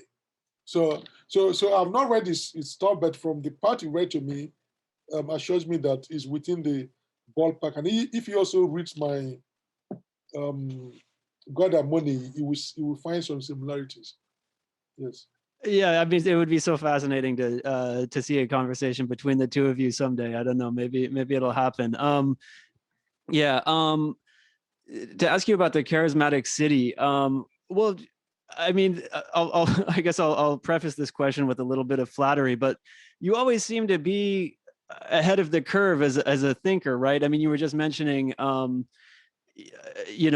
and Money came out the same year that the Bitcoin white paper dropped, the year before the Bitcoin network launched. You published the Charismatic City in 2014, 2 years before Felwine Sarr came out with Afrotopia, which I think while it's ostensibly about sort of a different set of topics, is a book that I think shares a lot of aspirations for urban space. One passage I'll just read from it to indicate that kind of connection that I see between the two texts. Sarr writes, "The city is a human oeuvre par excellence. It is a space for the deployment and concatenation of social and individual life, a site where a significant portion of the population comes together, a configured space so that life's necessities for living together, security, education, the economy, and pathways for communications, all the diverse activities required for human life, can be properly articulated for the benefit of the city's inhabitants." He goes on to say that a city is not merely something functional, but a site for a collective adventure oriented towards social, political, and cultural ends, which to me really kind of recalls this line that you had in the Charismatic City, which reads that the city is not a mere container or inert receptacle in which people live and act, but it's a kind of noumenal machinery behind the millions of interactional situations and phenomena. The city is a real virtuality that conditions the genesis of the forms of the interactional situations. If you can just comment, I mean, I guess first of all, on how how you always seem to be a couple years ahead of these big ideas. Oh, and I also neglected to mention, I mean, this is now, I mean, in 2021, we're in a time when American society is, or at least certain Americans and kind of, let's say the left half of the political spectrum is really interested in thinking about if some of our systems are failing us, if our notions of public safety are outdated, and so on. So how is it that you always seem to be a few years ahead of the curve? And then maybe we can transition briefly into the Charismatic City from there. Well, it's not a conscious effort to be ahead. The way I work is that I don't try to follow anybody research program. I try to, an idea will hit me and grasp me totally, like almost possess me, and I'll try to work it out so as to have my peace. And so ideas come to me, and I just work them out. So that is where I do my things. But that particular book actually was forced upon me by, I would say, Harvard University, in the sense that 2013, Harvard University brought together a group of architects from all over the world, and you have engineers, public health officials, city planners or so, and they were trying to conceive what the cities of the future will be, right? And how do you design cities that will meet the requirements of what the economy and the people globalization will be, rather than the way cities have been designed in the past, right? So they're supposed to have the conference, and they had invited somebody to talk about the engineers, architects, all these technical guys, public health officials, everything. They were there, but they said they invited a guy to talk about the philosophy or the ethics of how the city should be. And then 3 weeks of the conference, the guy said he couldn't come again. And so I didn't know about the conference. I still have the poster of the conference they printed with my picture. Is in. I'm talking to you in my study, one of my studies in my house, and so I have a friend there, Havikos. Havikos was a professor of religion. He should be in his late 80s now.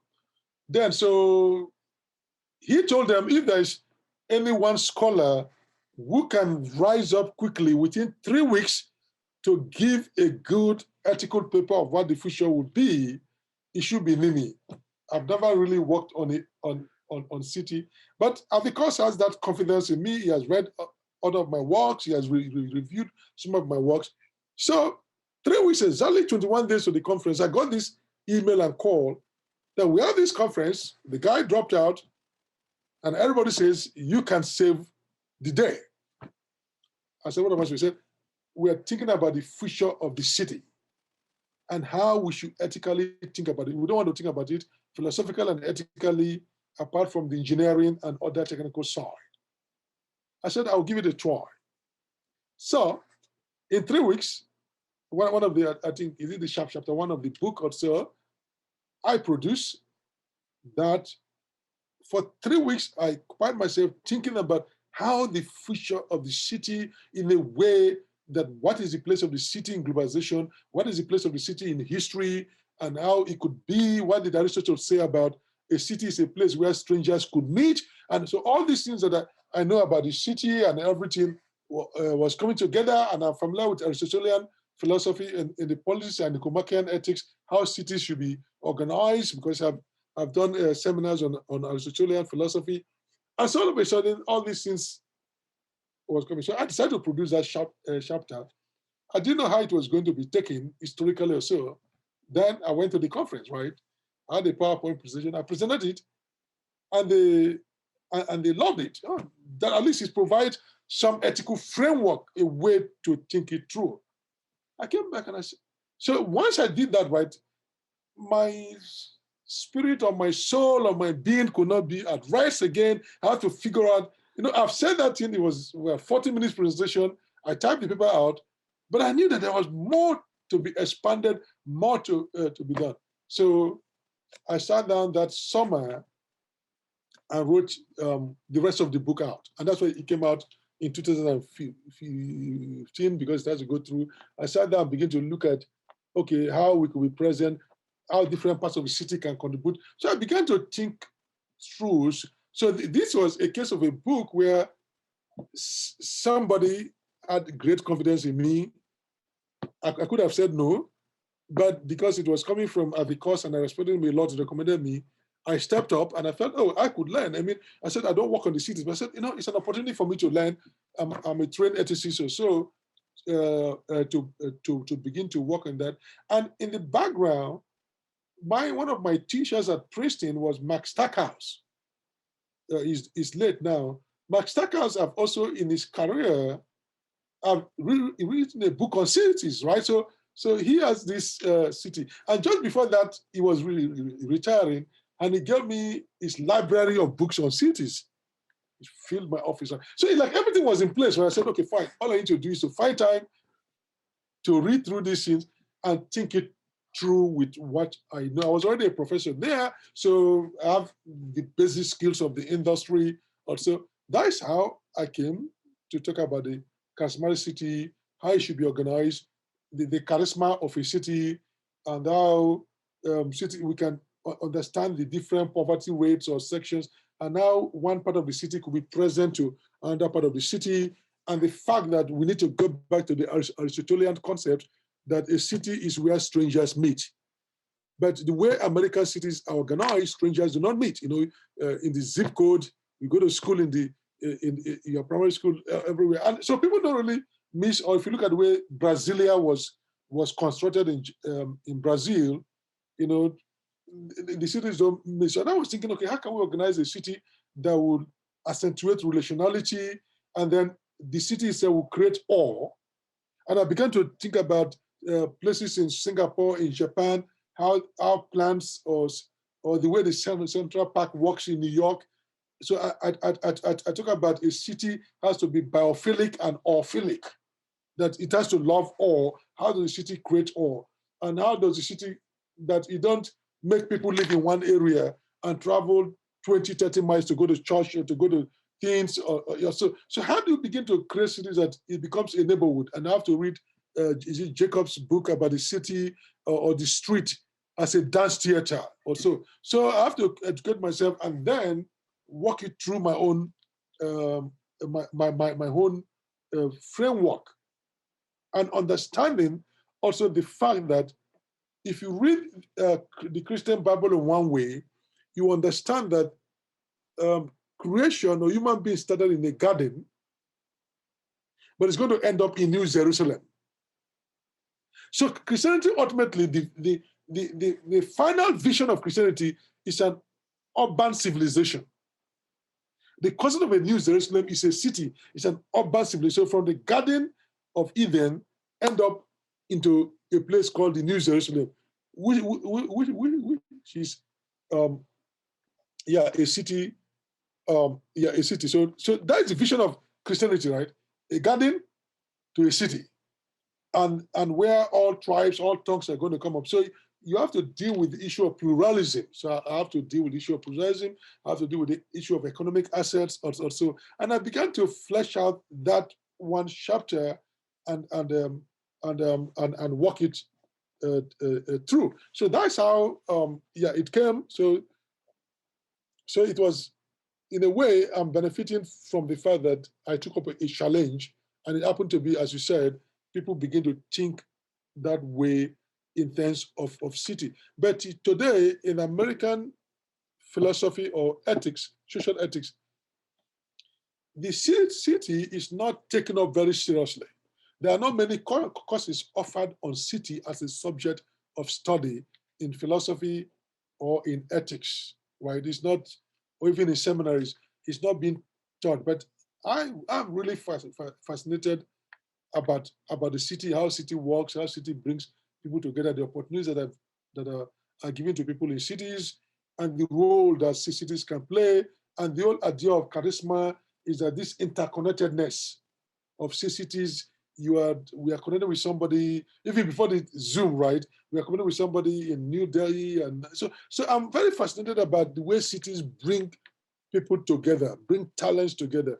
And the reach of a city is no more within the city itself. New York City is also present in other cities in the world because you have connections and phone numbers, phones going off, and businesses going off. So how do we begin to understand the human civilization in terms of the city, and how do you create an atmosphere that human beings can flourish? And this is one of the issues that Aristotle was handling in both in the Nicomachean Ethics in his book and in the book Populities, written 400 years before Christ. His question was that if you have to think about eudaimonia, human flourishing, he said the way you even plan the cities, the activities of the city will impact people's well-being. So Aristotle at that time said that with his technology that he knew, he said a city should not be more than 100,000 people. Oh, 100,000 people, you can't live good. But he talked about that, the size of the city. He talked about the air quality and the water quality back 400 years before Christ. That is the way that we should pay attention to all these things in trying to create a city that will allow human beings to flourish. So a city is not merely for economic purposes, just to make profits, but it's to create an environment where human beings could flourish and be the best that they could be. And that is my vision of a city, to create a city where human beings can flourish and different parts of the city can co-flourish together. Thank you so much for that. Yeah, it's a really interesting text. I love the approach that you take towards thinking through space and human connections in that work. I want to ask you just one or two more questions. And I would feel almost remiss if I sort of ended the interview without asking this one. It's about the future of the Republic of Nigeria, if I may ask. I heard you say in a recent interview, in so many words, you said something to the effect of, the land is there, the resources are there, the people are there. So regardless of the fate of the Republic itself, those things can be counted on sort of moving forward. But I want to go a little deeper on the question of actually the Republic. I wonder, if you could frankly appraise the Republic's prospects for the benefit of, again, a US-based audience that is at most only partially informed about what's happening in Nigeria. And of course, without getting yourself in hot water in, Nigerian social media circles or anything like that. Because, the context in which I'm asking this question is that in addition to rather long-standing grievances, for example, like in Igbo land, with separatist groups like the indigenous people of Biafra explicitly referencing the Civil War and so on, you now also have a rather muscular Yoruba separatist movement as well that seems to be coalescing around either the idea of an Oduduwa Republic or at least a major kind of governance overhaul, to the extent that people are, I read an article a week or two ago that people were calling on Yoruba voters to boycott the 2023 elections.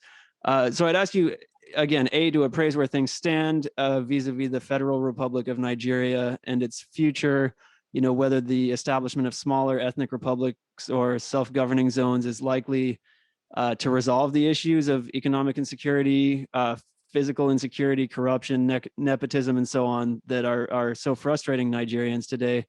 And then also to tack on what's probably a more interesting question, what changes would you like to see, regardless of whether or not the Republic survives far into the future, that you think could improve the situation? Yeah. Thank you for that penetrating question. My hope and my wish is that Nigeria survives for a long time. It survives forever.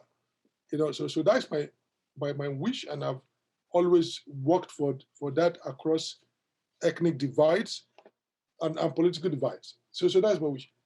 Now, so right now, what we are as a country in Nigeria is at a very precarious position, where the clamor for separation, for dismembering the country, has never been any higher in its history, and it's coming across from different ethnic groups. So that is a cause for concern. And at the root of that, maybe we can pin it down to three. The number one issue is that Nigeria is supposed to have a federal constitution, which means the federating units should be able to run certain things by themselves, have certain kind of independence right. But it has on paper a federal system, but in actuality, what is operating is a unitary system where the federal government controls everything. States are not even allowed, local government even allowed to have state police for their security. Like resources that in one part of the country, they are sold and given to the federal level to distribute. Like here, I mean, Texas has its oil, but the oil in Texas is owned by the Texans, right, who happen to live there, and they may pay whatever federal taxes it is to the US government. But the US government does not own the oil in Texas and would then sell it or so, and then decides to give the Texas whatever they want. But the people in Texas suffer the pollution and they suffer all these things, right? So that is what the people of the Niger Delta suffer, especially the Ijaws. They don't control it.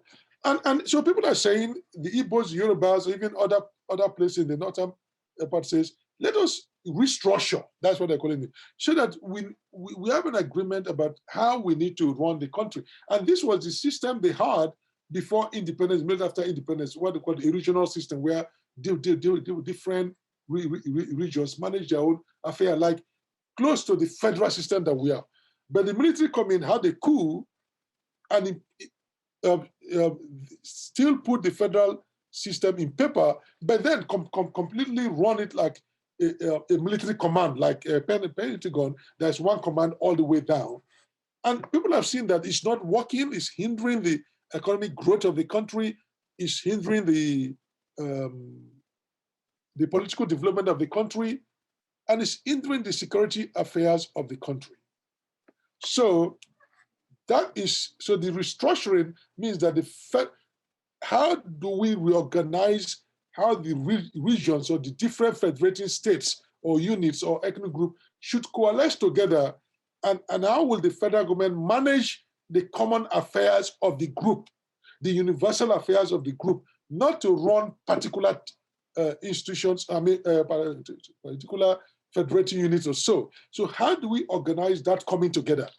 That's what the clamor is about. And so when people feel that they're not getting their way, then they're talking about going their own separate ways, because they don't feel like they control their own affairs, their local affairs, even in their own cities, not to talk of in their own states. So a situation where the state cannot even control its own security, right? So that is problematic. So that is one. So that is at the root of the problem. That's where the demand is coming from. But we cannot examine that call for restructuring apart from the endemic and pandemic corruption that is the Nigerian post-colony. So if, let's say, they are still running this ill-formed federalism, but there's transparency and not corruption, people could understand. But what is happening is that the state has become what my former professor Claude Ake called the state in Nigeria is the major means of production. So having access to state power is all you need to accumulate wealth. So people go at the federal level or even at the state level, it becomes, so the instrument of the state becomes the means of production. So industries are dying, unemployment is high because If you can make money through politics easily, you can make your billions. Or you may call yourself billionaires, as some Nigerian billionaires do, and they're celebrated in the international media. But the actual fact is that the wealth they've acquired is because the state are giving them monopoly powers over certain things, or they use the state power to make their wealth. It was not through being subjected to the demands of the capitalist market system. And the press here that's celebrating some billionaires don't even pay attention to how such billionaires have captured the state power and used it to make wealth. So when that kind of corruption is there, everybody wants to fight to control the center. And no one wants to give up power of the center, because if almost all resources are gathered in one place, and you can have access to divvy it up and give to whoever you want, and make your friends millionaires or billionaires. The Nigerian president at any time perhaps is among the most powerful presidents in the world. I'm not talking about American president having a nuclear power. He can, if today the president of Nigeria can make you a billionaire overnight, he can decide to say they should give you oil blocks to sell. Abacha gave oil blocks to one of his former friends, and the guy sold one oil block for $2 billion. Right? And he was bragging about it on national TV. He's now today a billionaire. So that is why the fight is there, right?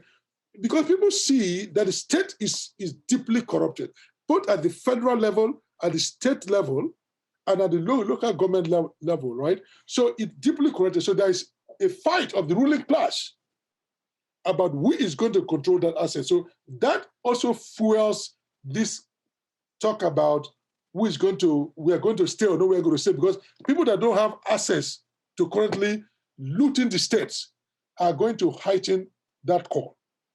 This is not to diminish the fact that the system is not working, but we also have to understand the context in which some of these things are happening.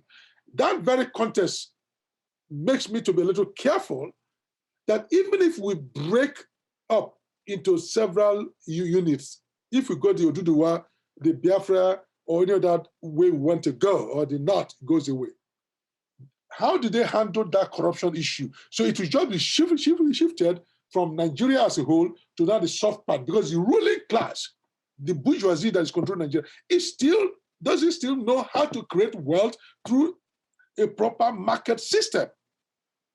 And that is an issue. So it's just going to be the corruption and incompetence is going to be shifted to different sites. Now, instead of having one site, one federal site, we're going to have 6 federal sites if they broke up into the 6 current regions, right, or more. So until people address that, so that is the second problem that says we should address that, right, the corruption issue. Because if the system was competent and working well, people could get jobs and they could get their life going, there's some fairness or so, probably most of people will not be clamoring for a breakup. First, the federal system is not working and the system is corrupt and incompetent. So all that is fueling. And the third issue is this, right? Nigeria has not still come to a proper definition of who is a citizen. Because that is an issue. And we started this interview by talking about the notion of indigeneity. We still use the concept of indigeneity to define who is a citizen of a region.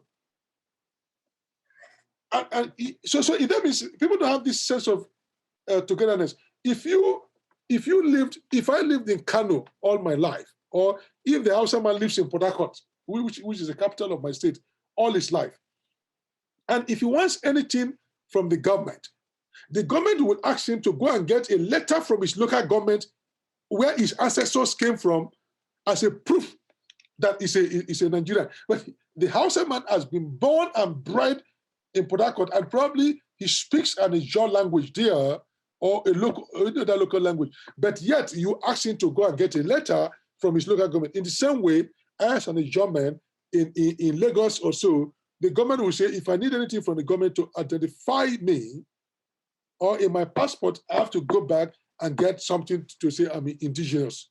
Right. So a person is indigenous to the space Nigeria because your parents or grandparents were born there. But you are never indigenous to any other part of the country, no matter how long you live there. While in the 60s or 50s, an outsider man could win an election in Igbo land, or an Igbo man could win an election in Lagos. But we don't have this concept. But now we are going back to more of indigeneity, and we've not worked out the concept of who is a Nigerian citizen. It means that, can I live anywhere in the country and enjoy full benefit of running for office? There was one peculiar case in one of the states in the north. There is this guy who has rose through the rank to be a director of a federal ministry. And the next promotion should be what they call the permanent secretary. That is the highest civil service position in a department of ministry. His parents has been living in the north for 3 generations. I mean, his ancestors. The post came up, and the governor, because for some political reason, they will allocate those kind of top positions, one to a state or two, and in the last administration, not this one, US state governor has to sign off. Even though he has spent all his life, the governor went and found out that guy's ancestors, 3 generations deep, came from a Yoruba land and refused to approve it. So the guy, one of the best civil servants that I know in Nigeria, retired without being the permanent secretary, because the governor said his parents originally. How long do you need to? The guy even didn't know that his parents came from another part of the country. And all the time that I knew him, he was not like any other person. He was never obviously Yoruba. But in the last minute, somebody went and dug up that they knew his ancestral history, and that so even living in a place for 3 generations doesn't make you a part of the state. And the way the system is organized, that you cannot get anything from the federal government except you pass through your state. So they may say you are a citizen of Nigeria, but as long as being a member of a state is defined by indigeneity, you are not a Nigerian, because that state can deny you. So even if they're appointing federal ministers, I mean, what in the US we call secretaries of department, right? It has to be allocated through the states. And so you may live in Lagos for all your life and contribute to that economy, but when it comes to federal appointment, they will never appoint you to represent Lagos in the cabinet or anywhere, because you are not an indigene. Well, you speak the language, that is your home, your children, everything. You see, so we have not really addressed that issue. But I told you how the Calabari people from day one says, if you speak the language, and if you know the culture, so much so that in a particular year of signing important document, 35% of their people were migrants. That shows, so this issue is not purely an African. Africans are not only taught about their citizenship in terms of indigeneity. These issues are coming up more and more in Africa, because it's also part of the class struggle of the ruling class to eliminate competition among themselves, right? So if I can knock you off, if we're all from one state in Nigeria, and I can knock you, Adam, off, and there's no way to show that I'm better than you to get the post, I could say, oh, no, you know what, his parents came from other states. And that is enough to disqualify you. And everybody will be saying, yeah, Adam cannot have that post because his ancestors 4 generations ago, they were not originally from that place. But all your life, you've contributed to that place, you've died, your ancestors, people have shed their blood for that land, and then somebody tells you you're not from there. So that is part of the issue, and it really complicates. If you got the Igbos in Nigeria, they have lived everywhere in Nigeria. They spend generations, they're in the north, they speak Hausa or Fulani, they can't even speak their language. They're in the Yoruba area, they don't speak their language, right? And this issue, you ask yourself, what is going to happen to all those people when they begin to break up the country? Are you going to ask all of them to come back to the eastern region? Or you're going to make them stay there. If they stay there, they are second-class citizens. Even now, they are second-class citizens, right? Because anybody living, any Nigerian living in another part of Nigeria, you are a second-class citizen outside your home region, right? And so, you see, so this issue of nationhood, and I try to address some of these questions, how to build a sense of belonging in my 2019 book called Ethics and Society in Nigeria. Politics, history, identity, history, and political theory. To begin to say, one of the chapters, how do you begin to create even national myths that will begin to wedge, bring people together, bond people together, so that we have this sense of oneness as Nigerians. That doesn't mean that there will not be differences. But what we are lacking is this national concession of who is a Nigerian, why am I a Nigerian, and am I willing to be a Nigerian? Certainly, there are certain people that will answer these questions in the right way, but the numbers are very few. And even fewer in the upper classes, because fighting for position is a class struggle. And they will look for every means to divide the people. That's an incredible answer to that question. Thank you so much. And I think it will be very valuable to other viewers and listeners in the US, because it's not so easy to get such a clear distillation of what's happening in Nigeria. Thank you so much for that response. I want to end with sort of a light question. I started with a biographical question, so I'll end with a question too about your own personal experience, and hopefully it's not inappropriately lighthearted after the serious topics that we've been discussing one after another. I want to ask you about when you were a student and you first moved to the United States. What was your experience with the cuisine, the food situation? Oh yeah, that was so I came to the United States for my MBA at Columbia University. So I came in, and interesting, because at that time I visited one or two other countries. I think in Africa I've never been to Europe or America. So I came in, and I went to the student staff at Columbia, the business school. Then I didn't even know that there are so many like dining halls in the university. I just, business school, you go to the business school hall and they have food there.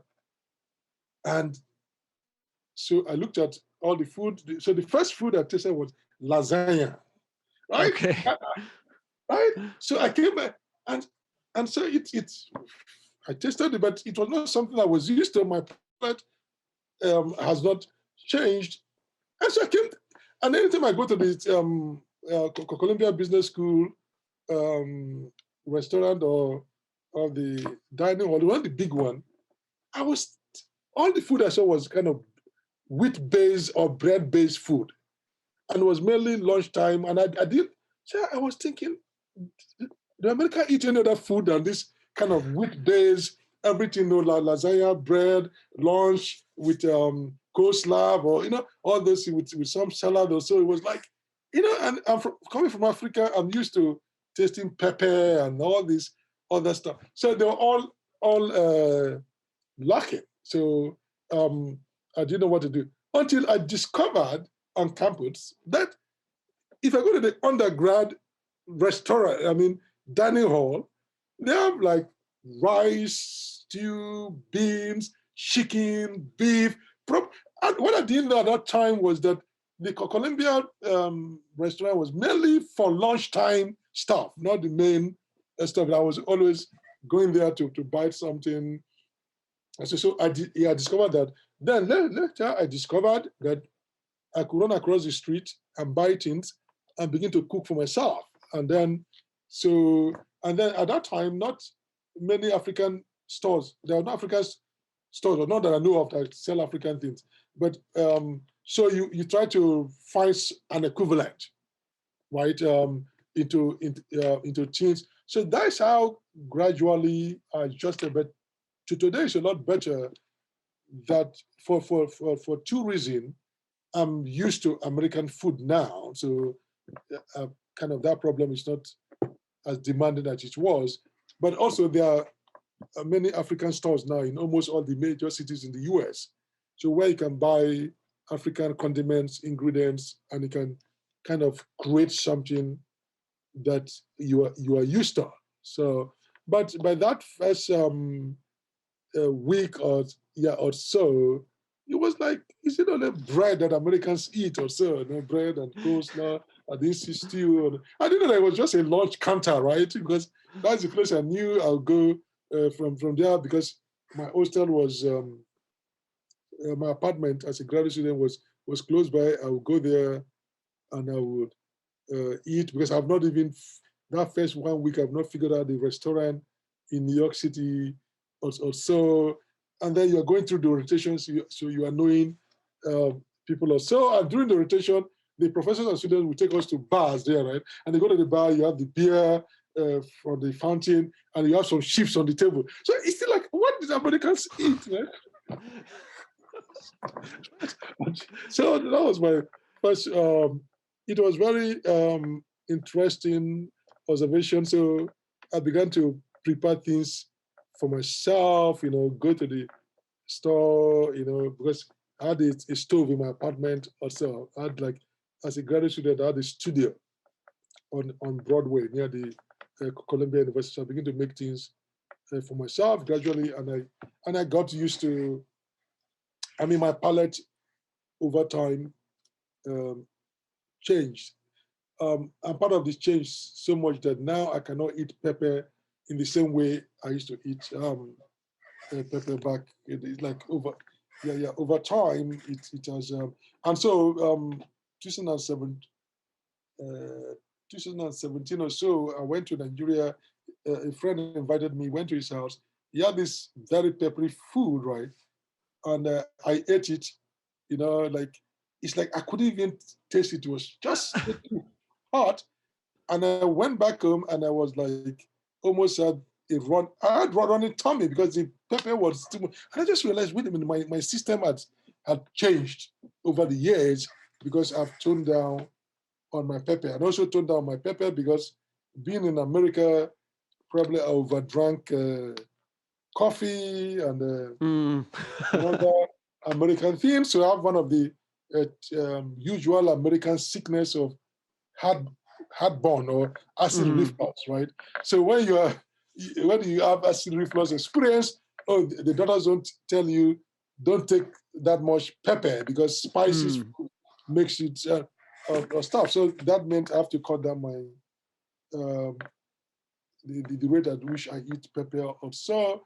So I've gotten used to it, but there are still my friends, if they come from Nigeria, they can't eat the kind of food that I eat because they say there's no pepper in it or so that's what I remember. I've stayed in this country for 30 years now. So you expect that I came in 90, so yeah, for my graduate school. So it's enough for you to change my system, right? I've lived more in this country than I lived in Africa.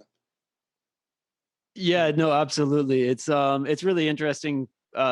People coming from West Africa to the U.S. and vice versa. Food always seems to be something of a touch point. So it's always interesting to hear people's experiences. Dr. Nimi Wariboko, I could ask you, the same number of questions. I mean, I could turn this into a 5-hour interview, but I won't subject you or anybody else to that. Thank you so much for making yourself available and offering such deep and thoughtful answers to all the questions that I asked today. All right. Thank you, and I really enjoyed our conversation. Yeah. Thank you very much.